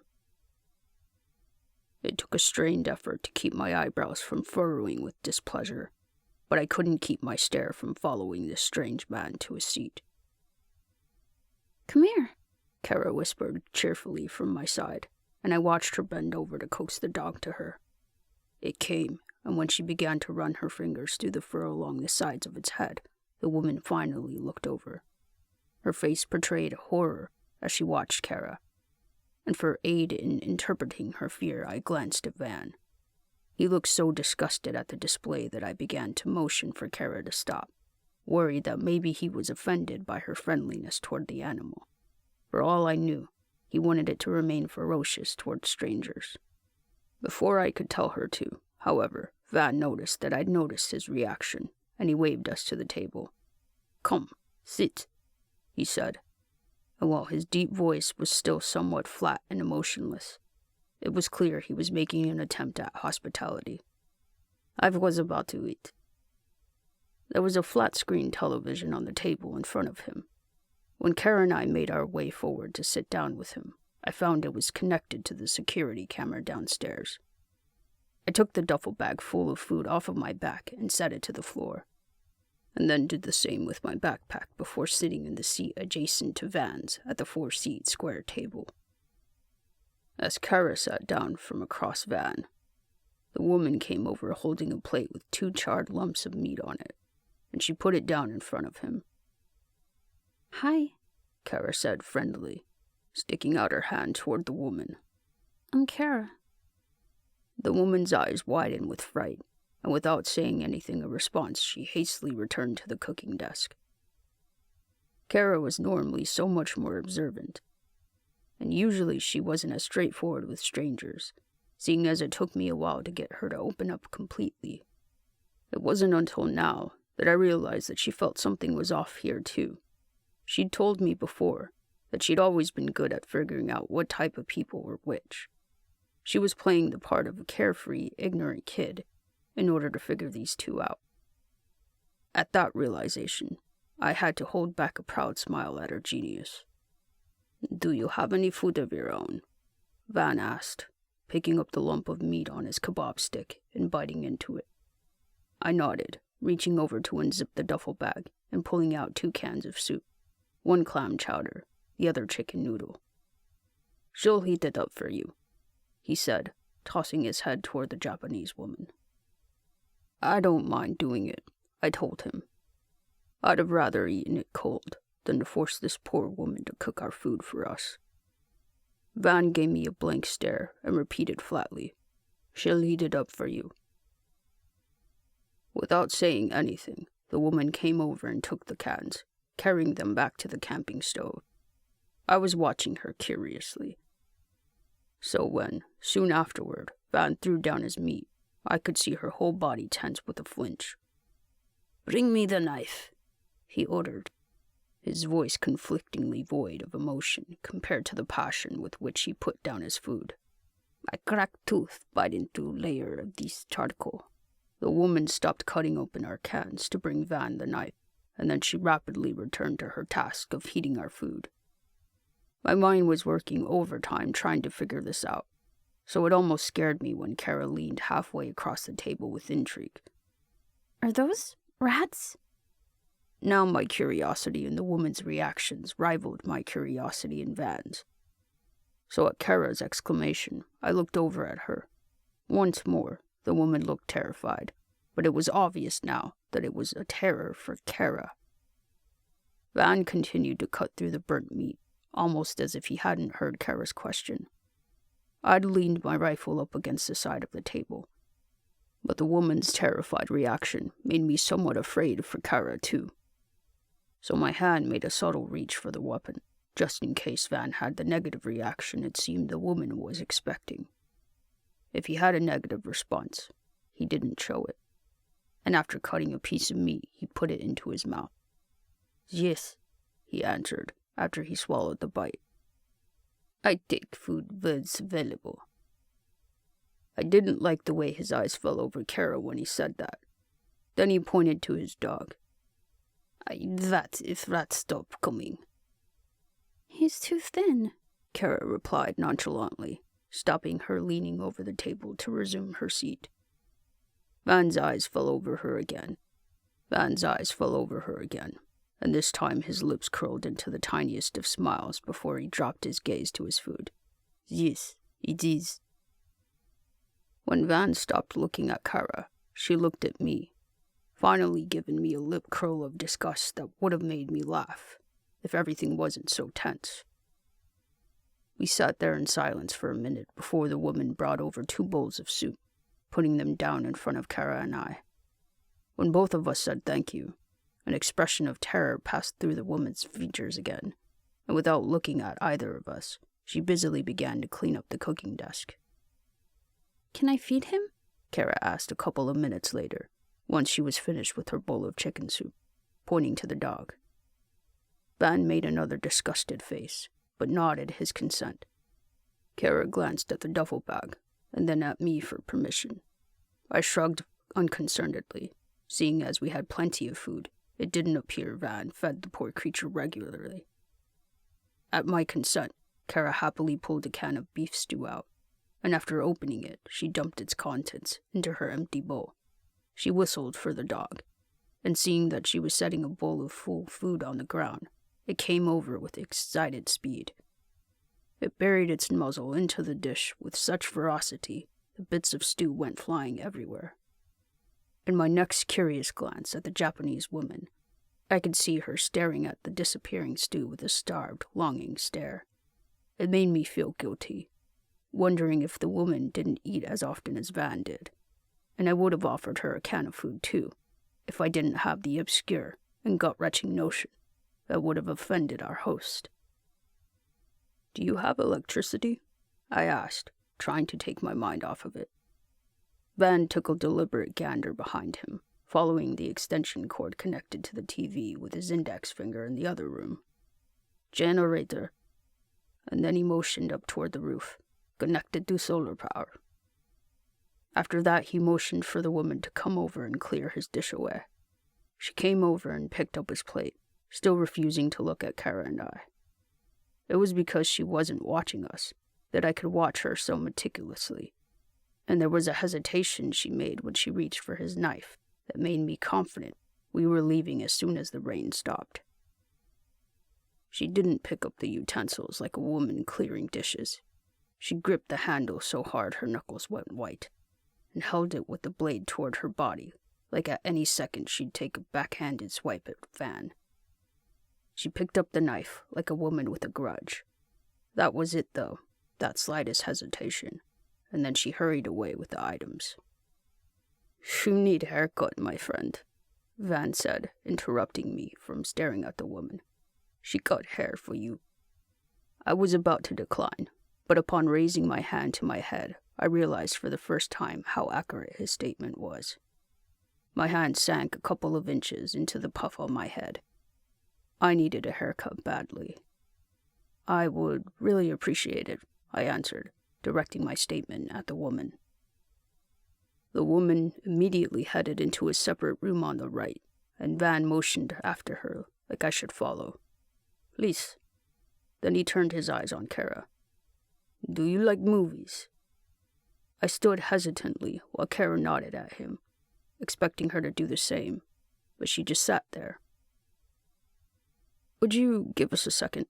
I asked Van politely, and then waved for Kara to come with me.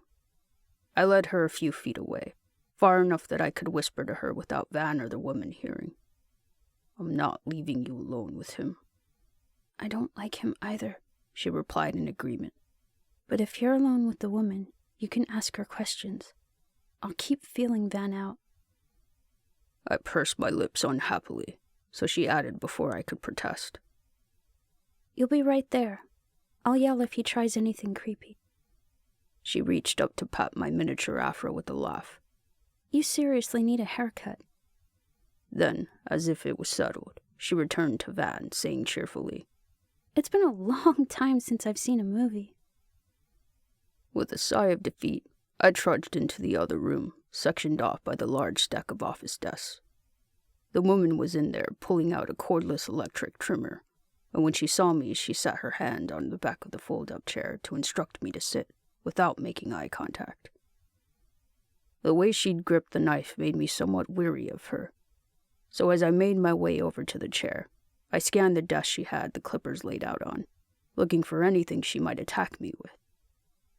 When I sat down, she motioned to the different sizes of comb settings, silently asking me which one I wanted.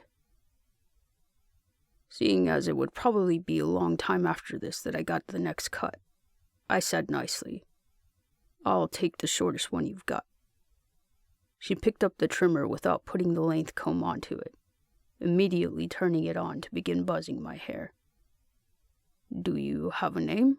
I asked, quietly, so that she'd know that I was trying to ask without Van being able to hear. However, she made no show that she'd even heard me. "I'm Dugan." Again, there was no reply, and I let the silence hover between us for a minute to collect my thoughts. She seemed intent on not speaking, whether she wasn't interested in making friends or was perhaps afraid of Van, I couldn't exactly be sure. I was mentally preparing something else to say as she ran the trimmers along the hair near my ear, and got a shock when the clippers pinched the skin on top of my ear. It startled me enough that I flinched, and my flinch scared the woman so bad she dropped the trimmer and jumped back. I'd seen reactions like this before, seen fear like this before. My younger sister had an abusive boyfriend for years, and she used to cringe every time he moved. This woman scurried away as though my reaction to the pain was going to be to reach out and strike her. "It's okay," I told her calmly, touching my fingertips to where she got me. There was a little blood, but nothing worse than cutting myself while shaving. "It's just a nick." I reached down and picked up the trimmer, and then gently motioned her forward to try and reassure her. "Here you go." She took a couple of reluctant, untrusting steps toward me, reaching out for the clippers before she came within striking distance.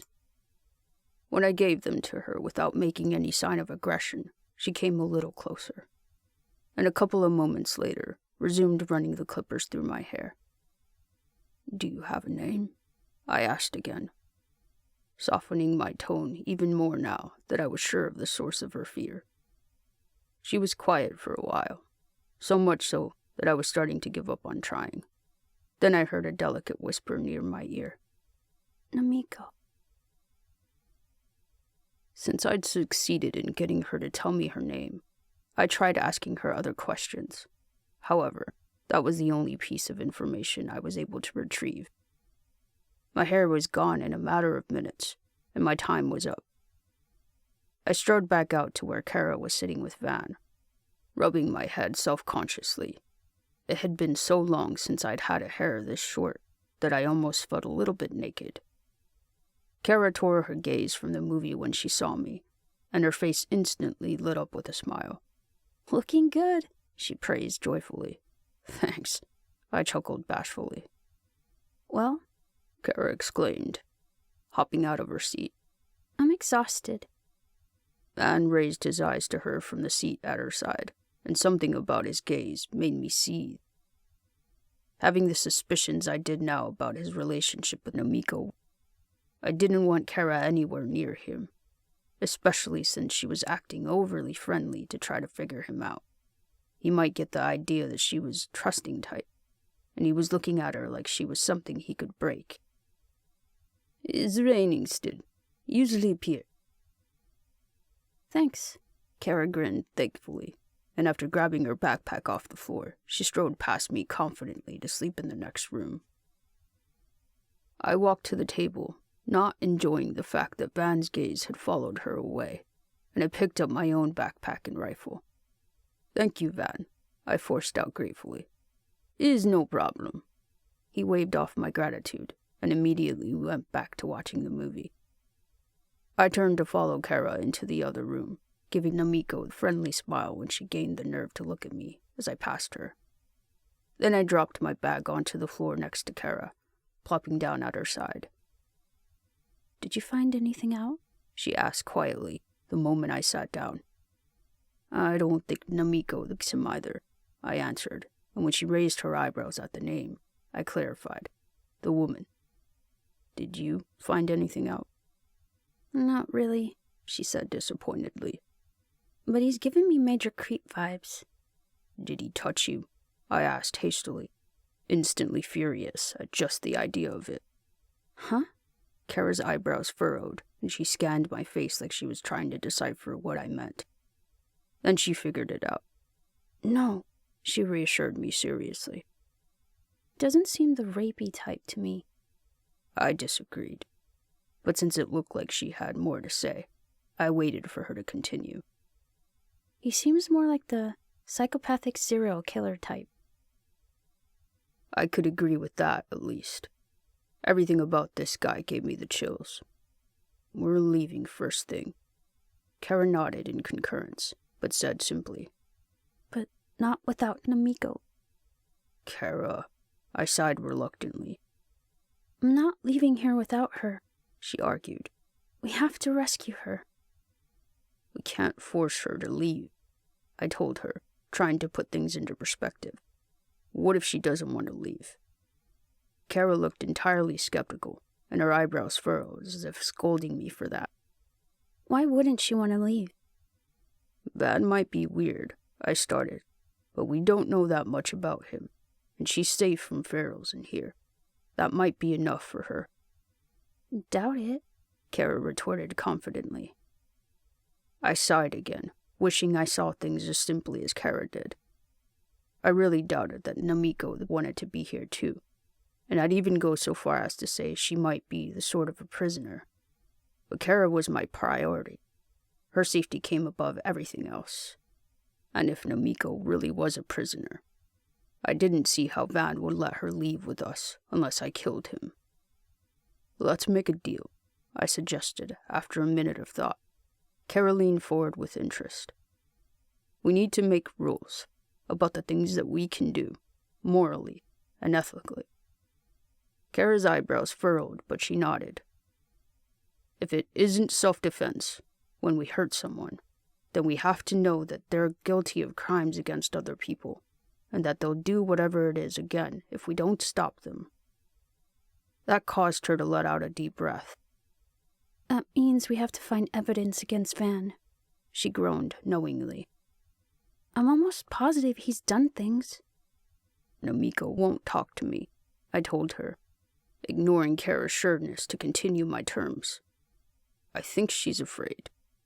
I'll give you 1 day to get her to tell you what's going on here, and if she wants to leave, I promise you that we will do everything in our power to make sure that's an option for her. 1 day? Kara asked with protest, but I set my face in firm decision. She studied me for a little, taking it in thoughtfully, and then she stuck her hand out. Deal.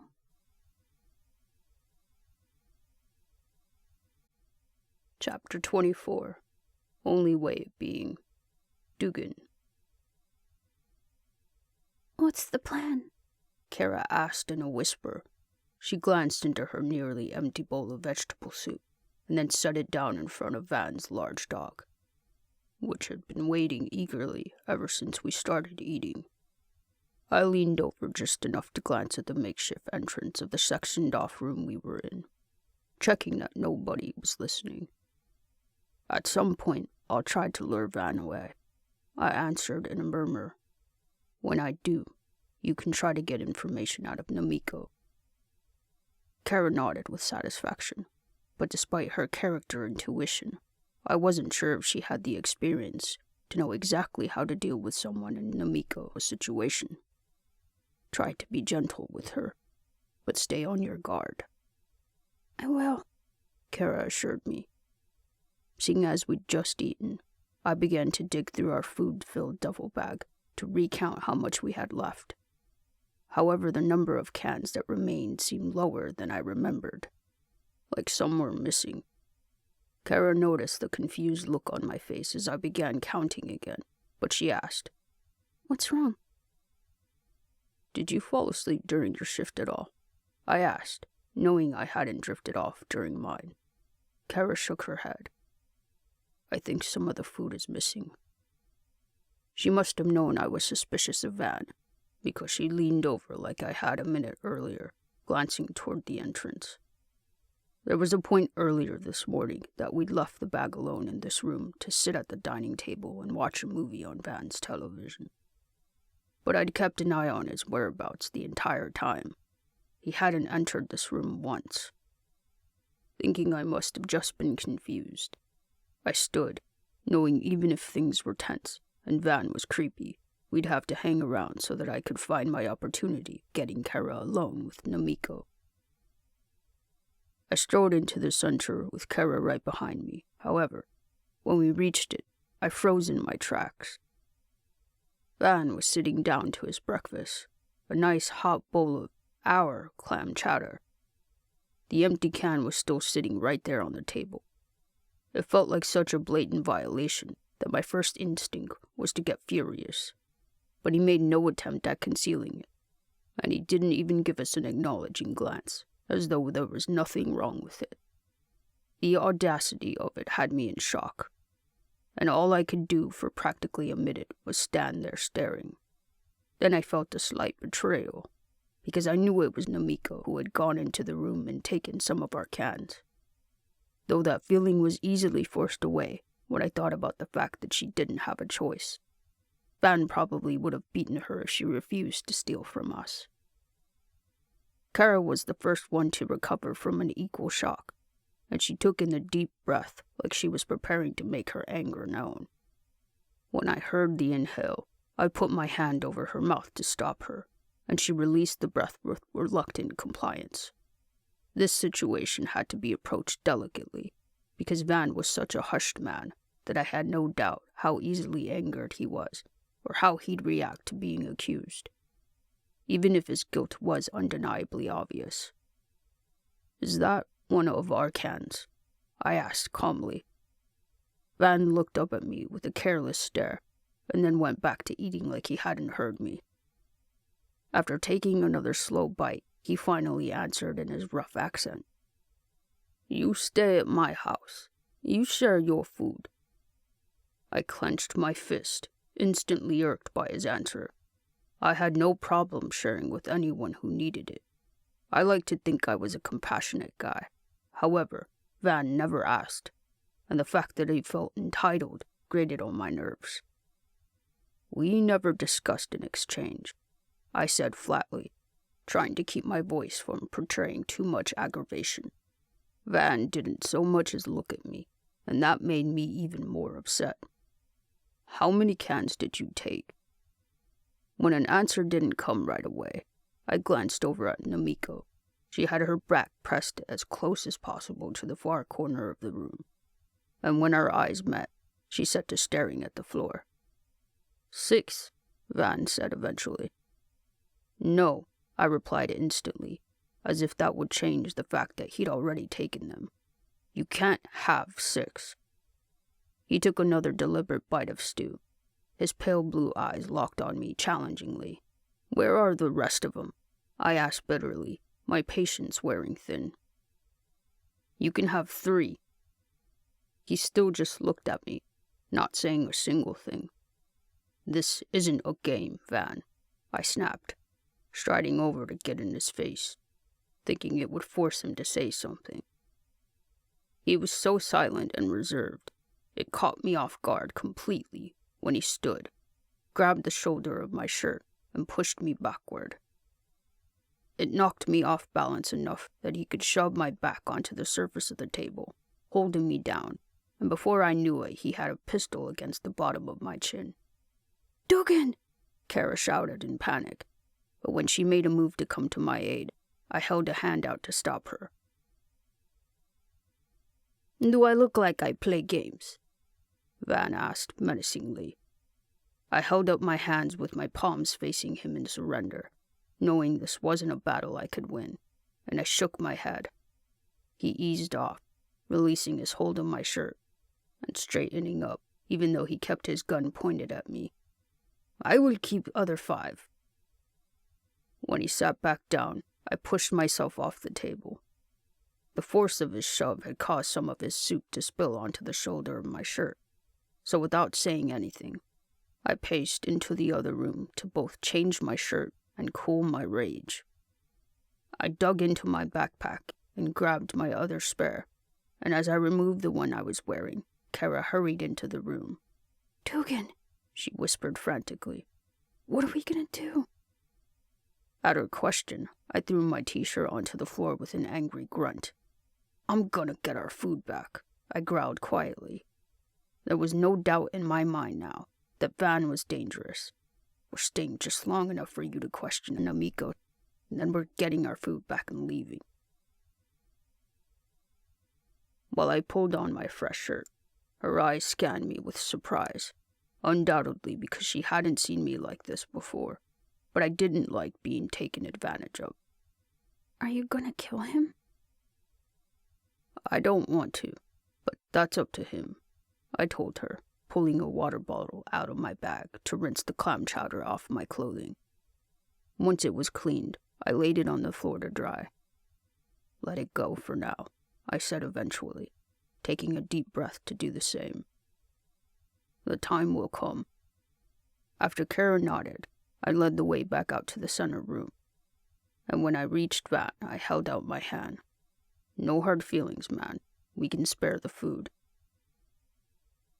He looked up at me to scan me skeptically for a while, and then he took my hand in his and gave it an almost disgustingly brief shake. Things settled to the previous amount of tension after that.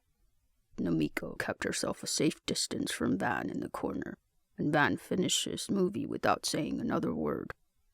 Even though his gaze remained focused on the television screen, I could tell that he was a lot more alert than he let show. Sometimes I wondered if he was really watching it all, since occasionally it appeared his stare was blank, and he was either lost in thought, or was so intent concentrating on what he could perceive from the world around him with senses other than sight. Meanwhile, I waited patiently for the opportunity to lure him away, and leave Kara alone with Namiko. It finally came when Van stood, and as he strode to the door that led downstairs and bolted it with a key, he said, "I go check rat traps." I tried to ignore the fact that he'd just locked us in, along with the curiosity of where he was going to check the traps if he'd bolted the only exit, and instead asked, "Can I come with you?" to see how you catch them."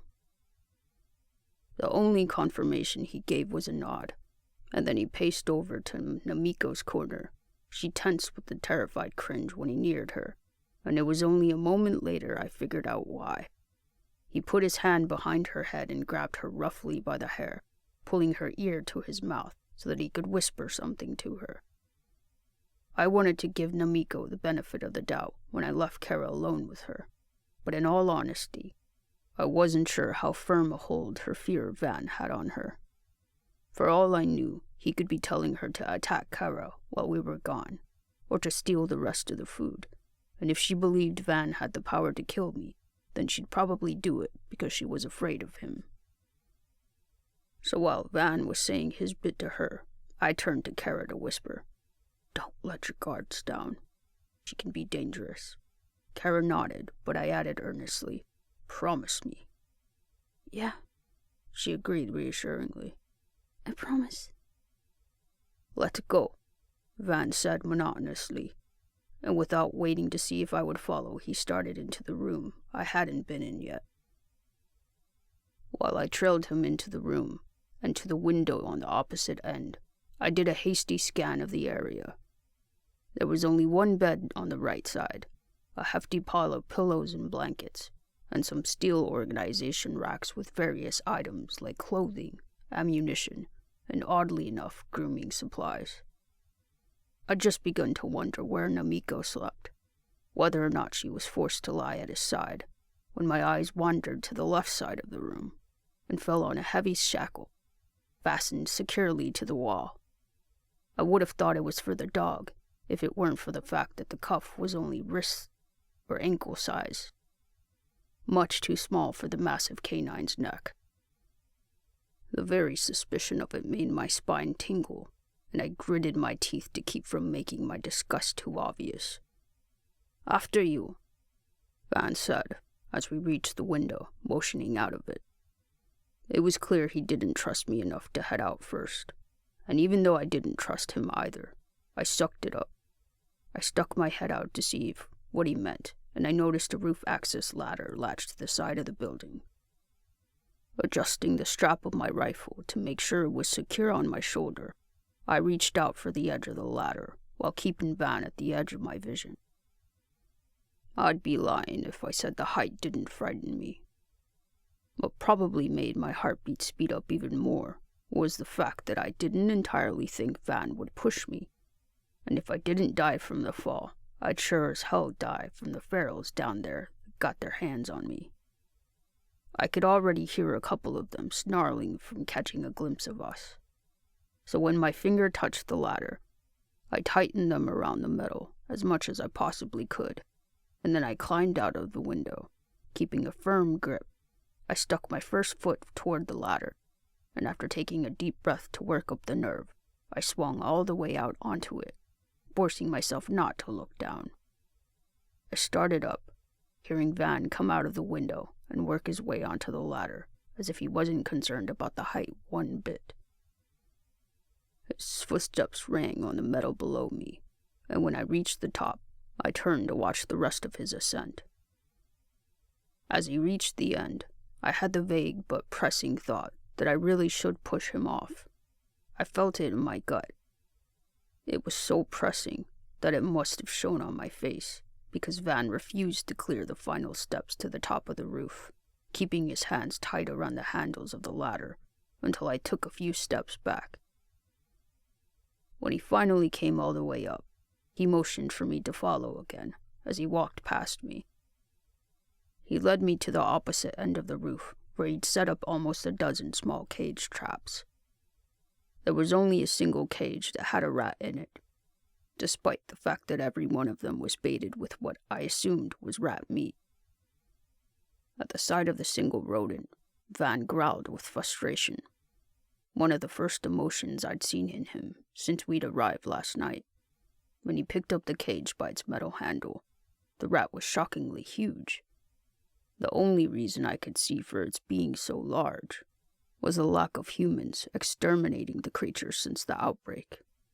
And when Van picked up the cage, it instantly started shrieking at him, baring its two long yellow teeth savagely. Van pulled a 6-inch pocket knife from his jeans, extending the blade below the cage, and carefully lining it up with the rodent's belly. Once he had the tip directly under it, his hand shot up, piercing the weapon directly through the gray animal, and the thing screeched and squealed for almost 30 seconds before finally dying. I expected Van to pull the knife out right away, but instead he trudged to the edge of the roof behind the building and held the cage over the ground below. Before I even walked over to see what he was doing, I heard ferocious snarls from the alley. Then he violently yanked the knife out of the rat, watching with a motionless stare as the blood drained into the hungry mouths of the ferals below. I gulped down my horror, telling myself I needed to stall him in order to give Kara as long as possible. "Do you do this every time?" His chin rose with the slightest of proud nods. "Why?" "The smart ones, they come every day," he answered calmly. "When I need, I hook one, bring it up, bait for more rats. Food for beast." "The dog's immune?" I asked in shock. "He doesn't get sick?" Van shook his head. Even though his reasoning made sense, he didn't turn away like he was afraid of watching them fight over the blood he supplied, and he pulled his blade out of the rat like he loved the gut-wrenching sound it made. There was something sinister in his undisclosed enjoyment of it. "How long have you lived here?" Van didn't answer right away, and he was preoccupied with reaching in to squeeze the last of the fluids out of the rat. When he finished that, and while he cleaned the blade of his knife with the dirtied handkerchief, he replied, 40 years. And I stopped short, remembering that Van had told me the Japanese woman didn't have a name. He'd known what I was about to say, and there was a flash of fury in his ghostly blue eyes. "And the girl?" I asked hastily, hoping that he wouldn't act on that anger or take it out on Namiko for speaking to me. He stared me down for a good minute, a keen thoughtfulness in his expression. 3. "Have you seen a lot of travelers pass by here?" I continued, trying to make conversation to buy Kara some time. He nodded. "You talk to them?" "Yes." "Any of them ever mention a camp back east?" I asked curiously, hoping he could validate the rumors. "In the woods?" After Van cleaned his knife, he stuck it back into his pocket, and then he proceeded to put the rat into a small plastic bag he'd pulled out of his backpack. "No." He wasn't making my job easy by keeping his side of the conversation to a minimum, and I wouldn't be surprised if my questions were already starting to get on his nerves. "They ever talk about anywhere they were going?" I inquired. This time he shook his head. "Do you ever leave this building?" He pursed his lips thoughtfully. "When I have to." "What about the woman?" Instead of answering that question, he glanced at me while he cleaned his bloodied hands with the same rag he'd used on his knife. "How long you been with your companion?" "Kara?" I clarified, not liking how he refused to use her name. His head tilted in acquiescence, as if we were having an argument and he'd just agreed to disagree. "Some weeks, I guess. Over a month. I don't know exactly." "And you are attracted to her?" he asked flatly, reaching into his pack and pulling out another plastic bag of small cutlets of feral meat. My eyebrows furrowed, wondering if I should start taking offense or not. "What are you trying to get at?" I mumbled suspiciously. "Only that maybe we could trade," he said casually, as if we weren't talking about another human being. "The woman has no spirit anymore, and I get bored with same movies." "Van," I practically growled, mentally telling myself to stay calm, even though the protective rage that bubbled up inside of me wanted to strangle him. In my entire life, I'd never hated someone so much in so little amount of time. "You so much as even look at Kara like she's a bargaining tool, and I will kill you. You understand?" He didn't look concerned for his safety. He just stared at me, taking in my anger until a slow, fiendish smile curled on the corners of his lips. Whatever he'd been trying to do by making me furious, it appeared he was satisfied with it. I was still so disconcerted and angry that I couldn't even think of anything else to keep conversing with him about.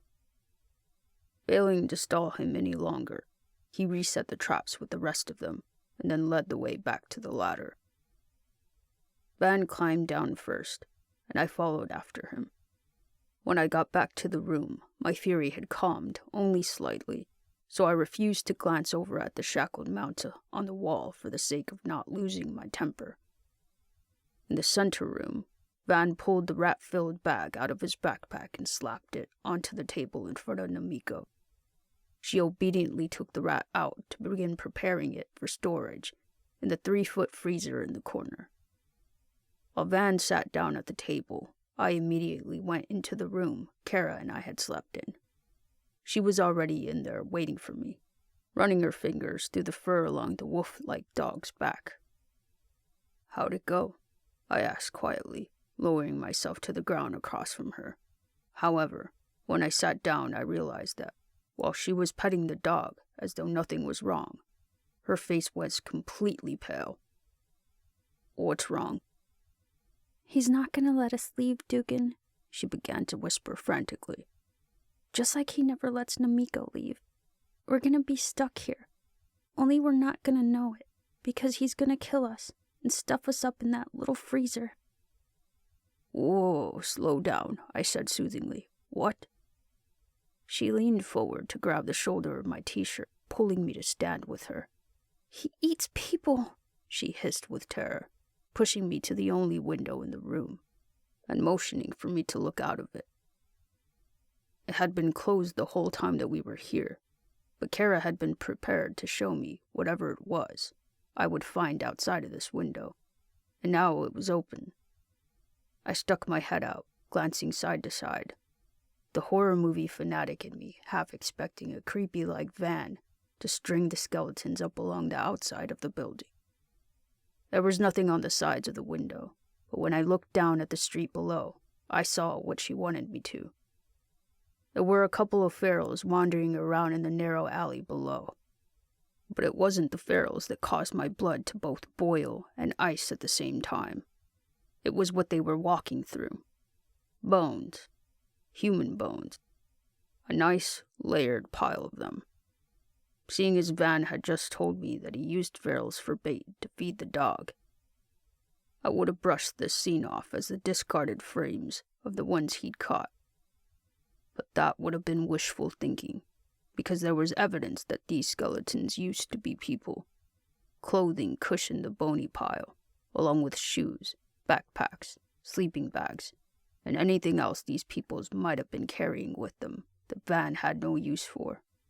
I pulled my head back inside, completely speechless with a mixture of horror, rage, and disgust. I took a deep breath, trying to keep from panicking, and motioned for Kara to sit back down with me. "What else did she say to you?" I asked in a tense murmur. "Does she want to leave here?" "She was too afraid to say much at all," Kara answered, "but showed me the bones. And she said as soon as night comes, we should make a run for it and leave without her." I stressfully buried my face into my hands, and then massaged my fingers over my eyes. "Dugan, I can see it on her face. She doesn't want to stay here. We can't leave without her." I nodded in agreement, but asked, "Has she ever," and I stumbled over the mere thought of it, "eaten anyone?" Kara's eyes fell, and at first I thought that meant Namiko had, but then her shoulders rose with a shrug. "I didn't ask." Namiko was so thin, much worse off than Van or the dog. I could only imagine how tempting it would be if she was starving and Van made it seem okay. But it wasn't okay. Kara, if she has, she can't come with us. It had to make her dangerous, at least in some way, that I couldn't put yet into conscious thoughts. There had to be some kind of psychological side effects at least, not to mention the ethical ones. It's too risky. Kara didn't appear to want to think it was even possible. What are we going to do about Van? I let out a heavy sigh at the question. Deep down, I knew what I had to do. Letting him live so he could keep trapping passerbys like us, only to kill and eat them, would make us culprits. I hated violence, hated being forced to kill. That's why I'd remained fundamentally alone, and why for the most part I avoided people unless it was necessary. Plus there was still that deeply ingrained doctrine, left over from before the outbreak, the one that said killing Van to prevent him from hurting anyone else, when he hadn't yet truly done anything to hurt me or Kara. That would make me a vigilante, and according to that pre-outbreak doctrine, being a vigilante was as good as being a criminal. Only there was no law anymore. There was no one to take men like Van and lock them away. If we didn't take it into our own hands, nobody would. I need to think about it, I told her eventually. But what I really meant was that I needed to work up the nerve. Before Kara could respond, someone whistled for the dog, and she looked somewhat disappointed as it sauntered away into the next room. After it disappeared, Kara seemed like she was about ready to say something, but such a silent stillness fell over the entire building that we both squinted at each other suspiciously. Previously, we could hear Namiko working on the rat at the table, and the steady drone of the television, whatever movie Van was watching. Both of those had stopped, and now the only audible sound was mine and Kara's breathing. "Where's your axe?" I asked Kara. I was going to tell her to hold on to it and keep it close in case something weird was happening, but she glanced around like she'd just realized it wasn't here. "I must have left it out there," she whispered anxiously, pointing to the center room. "Get your shotgun then," I told her urgently, and then I stood. "Stay here." I stood, pulling my rifle off my shoulder and holding it in my hand so I could shoot from the hip at the moment's notice. Walking on my tiptoes, I crept to the desk wall that created the barrier between this room and the center one, and then I barely eased my head through the empty opening to look into the kitchen area. Namiko was the only one visible in here, and she'd moved to her safe place in the corner. Only now she looked so terrified you might think someone had a gun on her. Did Van leave? Even though I'd asked my question in a hushed voice, Namiko flinched as if I had struck her violently, and then she turned to bury her face against the makeshift wall to the next room. I continued forward in the direction of the next room, and when I got there, I eased my head into the opening again, searching for Van. This room was completely empty too. Not even the dog was around. Next, I snuck to the only door in the building, and found why I couldn't hear the dog. Van had locked it into the soundproof stairwell, and no matter how loud it kept barking, I wouldn't be able to hear it. Not being able to account for Namiko's fright, if Van really had left, I suspiciously made my way over to the little freezer, noticing that while Kara stayed against the far wall of the building, she'd crawled to the edge of the room so that she could watch through the opening. When my hand reached out for the freezer, I heard Namiko give a quiet whimper, like she was afraid for me. My fingers tensed over the latch anyway, and then I slowly lifted it open. There were piles of meat in the freezer, almost all of it small portions of cut-up rats or even whole ones. I continued digging, intent on doing a thorough search, and with a horrified breath, I reeled back as my hand came in contact with a plastic-wrapped, very human thigh. With renewed exponential increased disgust, I slammed closed the lid of the freezer. Then I turned to Namiko, intent on saying or asking something, but as I did, the wall behind the kitchen area caught my eye. Like the two walls that separated the 3 rooms, this one was entirely made of desks and office furniture stacked on top of each other. In between the spaces between items, however, there was light filtering through. I squinted as I took a step closer, and then strode all the way up to it to peek in through the crack. I couldn't see much directly in front of me, because a blanket that was hanging from the ceiling hindered my view. But it was completely obvious that the 3 rooms we'd been occupying didn't make up the entire second floor of the building. There was at least another half of the building beyond the walls that Van had built. I shifted my eyes to look left and right, only to find that the blanket directly in front of me wasn't the only one. There were quite a few that I could see from here, each of them set at different angles, and some connecting with each other. It was almost as if they'd been hung in order to form hallways, like some kind of a maze. But if there was an entire area behind this wall, it had to mean that there was some way to get back there. I pulled away from the crack, and thinking that Van's room was the likeliest place for the secret entrance to the other side, I was about to storm over there. Upon hearing a thud from the room Kara and I were staying in, however, I froze. "Kara!" I called suspiciously. There was no answer, so I began to creep back toward the opening of the right room. "Kara!" I called again. When I got to the entrance, my heart dropped. "Kara!" I breathed, rushing forward to where she was lying on the floor, a running stream of blood seeping from a gash to the side of her forehead. "Please, please, please," I mumbled in a panic, dropping at her side and instantly setting my rifle down so that I could put my fingers against her neck and feel for her pulse. Before I had a chance to find it, Nomiko's voice screamed deafeningly, "Dugan!"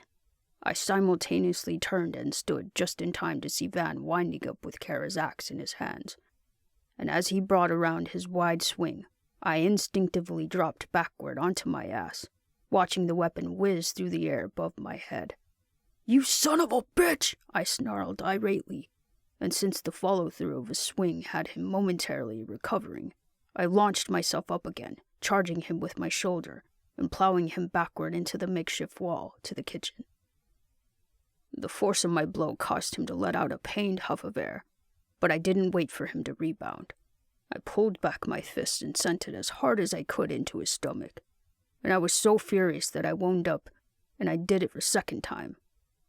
When I went to hit him a third time in the gut, however, he wrapped his hands around the back of my head and forced it downward at the same time he raised his leg, smashing my face into his knee. I fell to my hands and knees, choking and spitting up the blood that managed to flow back into my throat. But I ignored the pain and lack of air to wrap my arms around Van's legs, and then I pulled sideways to throw him down. The moment he hit the ground, I dragged him toward me, pushing myself over him, and immediately raising my fist again. I brought it down against his jaw, and when it sliced the inside of his lip, on his teeth, his mouth turned up into a bloody grin, like he was laughing at what he did to Kara, and all those other people he'd killed. With an angry shout, I pulled back to strike him once more, but as I brought my hand down, he deflected it sideways, causing my clenched knuckles to smash into the ground at the side of his head. Hardly a moment later, his knuckles crashed against my skull, but despite the pain in my hand and head, I wasn't going to make it easy for him to hit me again. I tilted my chin down so the top of my head was level with his face, and then I dropped my shoulders fast, headbutting him across the nose severely enough I heard it crack. I reared up, so ragely bloodthirsty that I'd hit him multiple times with both fists in just a matter of seconds. He was desperate. In his desperation, he raised both arms, and since I was sitting over him, he brought his elbows down hard against my thighs. His bones dug deep into my muscle, hurting so much agonizingly more than I ever would have thought it could, and he kept doing it again and again, drilling his elbows into my legs until I made a distraught reach for his wrist. He slipped out of my grasp and shot up, catching one arm behind my waist and swinging sideways intensely enough that I ended up on my back. Before I even realized it, he'd switched our positions, but instead of drawing it out and attempting to punch me, his fingers wrapped around my throat. I swung upwards, trying to catch his face, first with my fist, then desperately with my nails. When that didn't work, I dug my nails into his arms. But it was no use. I had no doubt he'd done this before, because there was a smug satisfaction that filled his pale blue eyes as the life in mine started fading. Just when I thought it was all over, a loud gunshot sounded through the air, putting a deep red hole through the center of Van's chest. He looked up at something I couldn't see, and when there was a second shot, his grip began to loosen on my neck. It had to be Namiko, because I could still see Kara lying in the same spot, either unconscious or dead. I was sure it was Namiko a moment later, because there was a third gunshot, followed by a series of more, a fourth, a fifth, a sixth, until she emptied the entire clip of Van's pistol into his chest in one vindicated go. Then the gun clattered to the floor. I shoved Van's body off of me and scrambled up. "Kara!" I groaned, through the pain, stumbling over to her and dropping once more to her side. My bloody fingers pressed against the side of her neck, and I was already in such an adrenaline-fueled panic that I couldn't feel anything. Not feeling her pulse made it worse. I felt tears fill in my eyes as I desperately pressed harder. I forced myself to calm down and hold my breath, tuning out the pain in my body so that I could focus only on the feeling beneath my fingers. There it was. I could breathe again. Her pulse was strong. "Kara," I said, and I gave her shoulders a gentle shake. "Kara," I repeated, louder this time to try and wake her. "Please wake up." Even though her pulse was strong, I still felt my eyes stinging with tears, and I had no idea how truly attached I was to this kid until now. "Kara," I pleaded. Kara gave the lightest of groans, and her eyes shut tighter like she was beginning to come to. I gave her another soft shake, and this time when she groaned with suffering, she rolled onto her side. "Ow," she whined softly, raising her hands to her head. When her fingers came into contact with the still bleeding gash in her head, she sucked in air through her teeth and rolled onto her back again, stomping her feet against the floor from the pain. "A douchebag hit me with my own axe," she mumbled a minute later, finally pulling her hands away from her face. I was so relieved I couldn't help but laugh, and I carefully brushed her hair away from the wound. "Can you sit up?" She motioned for my hand, and when I gave it to her, she used it to pull herself upward.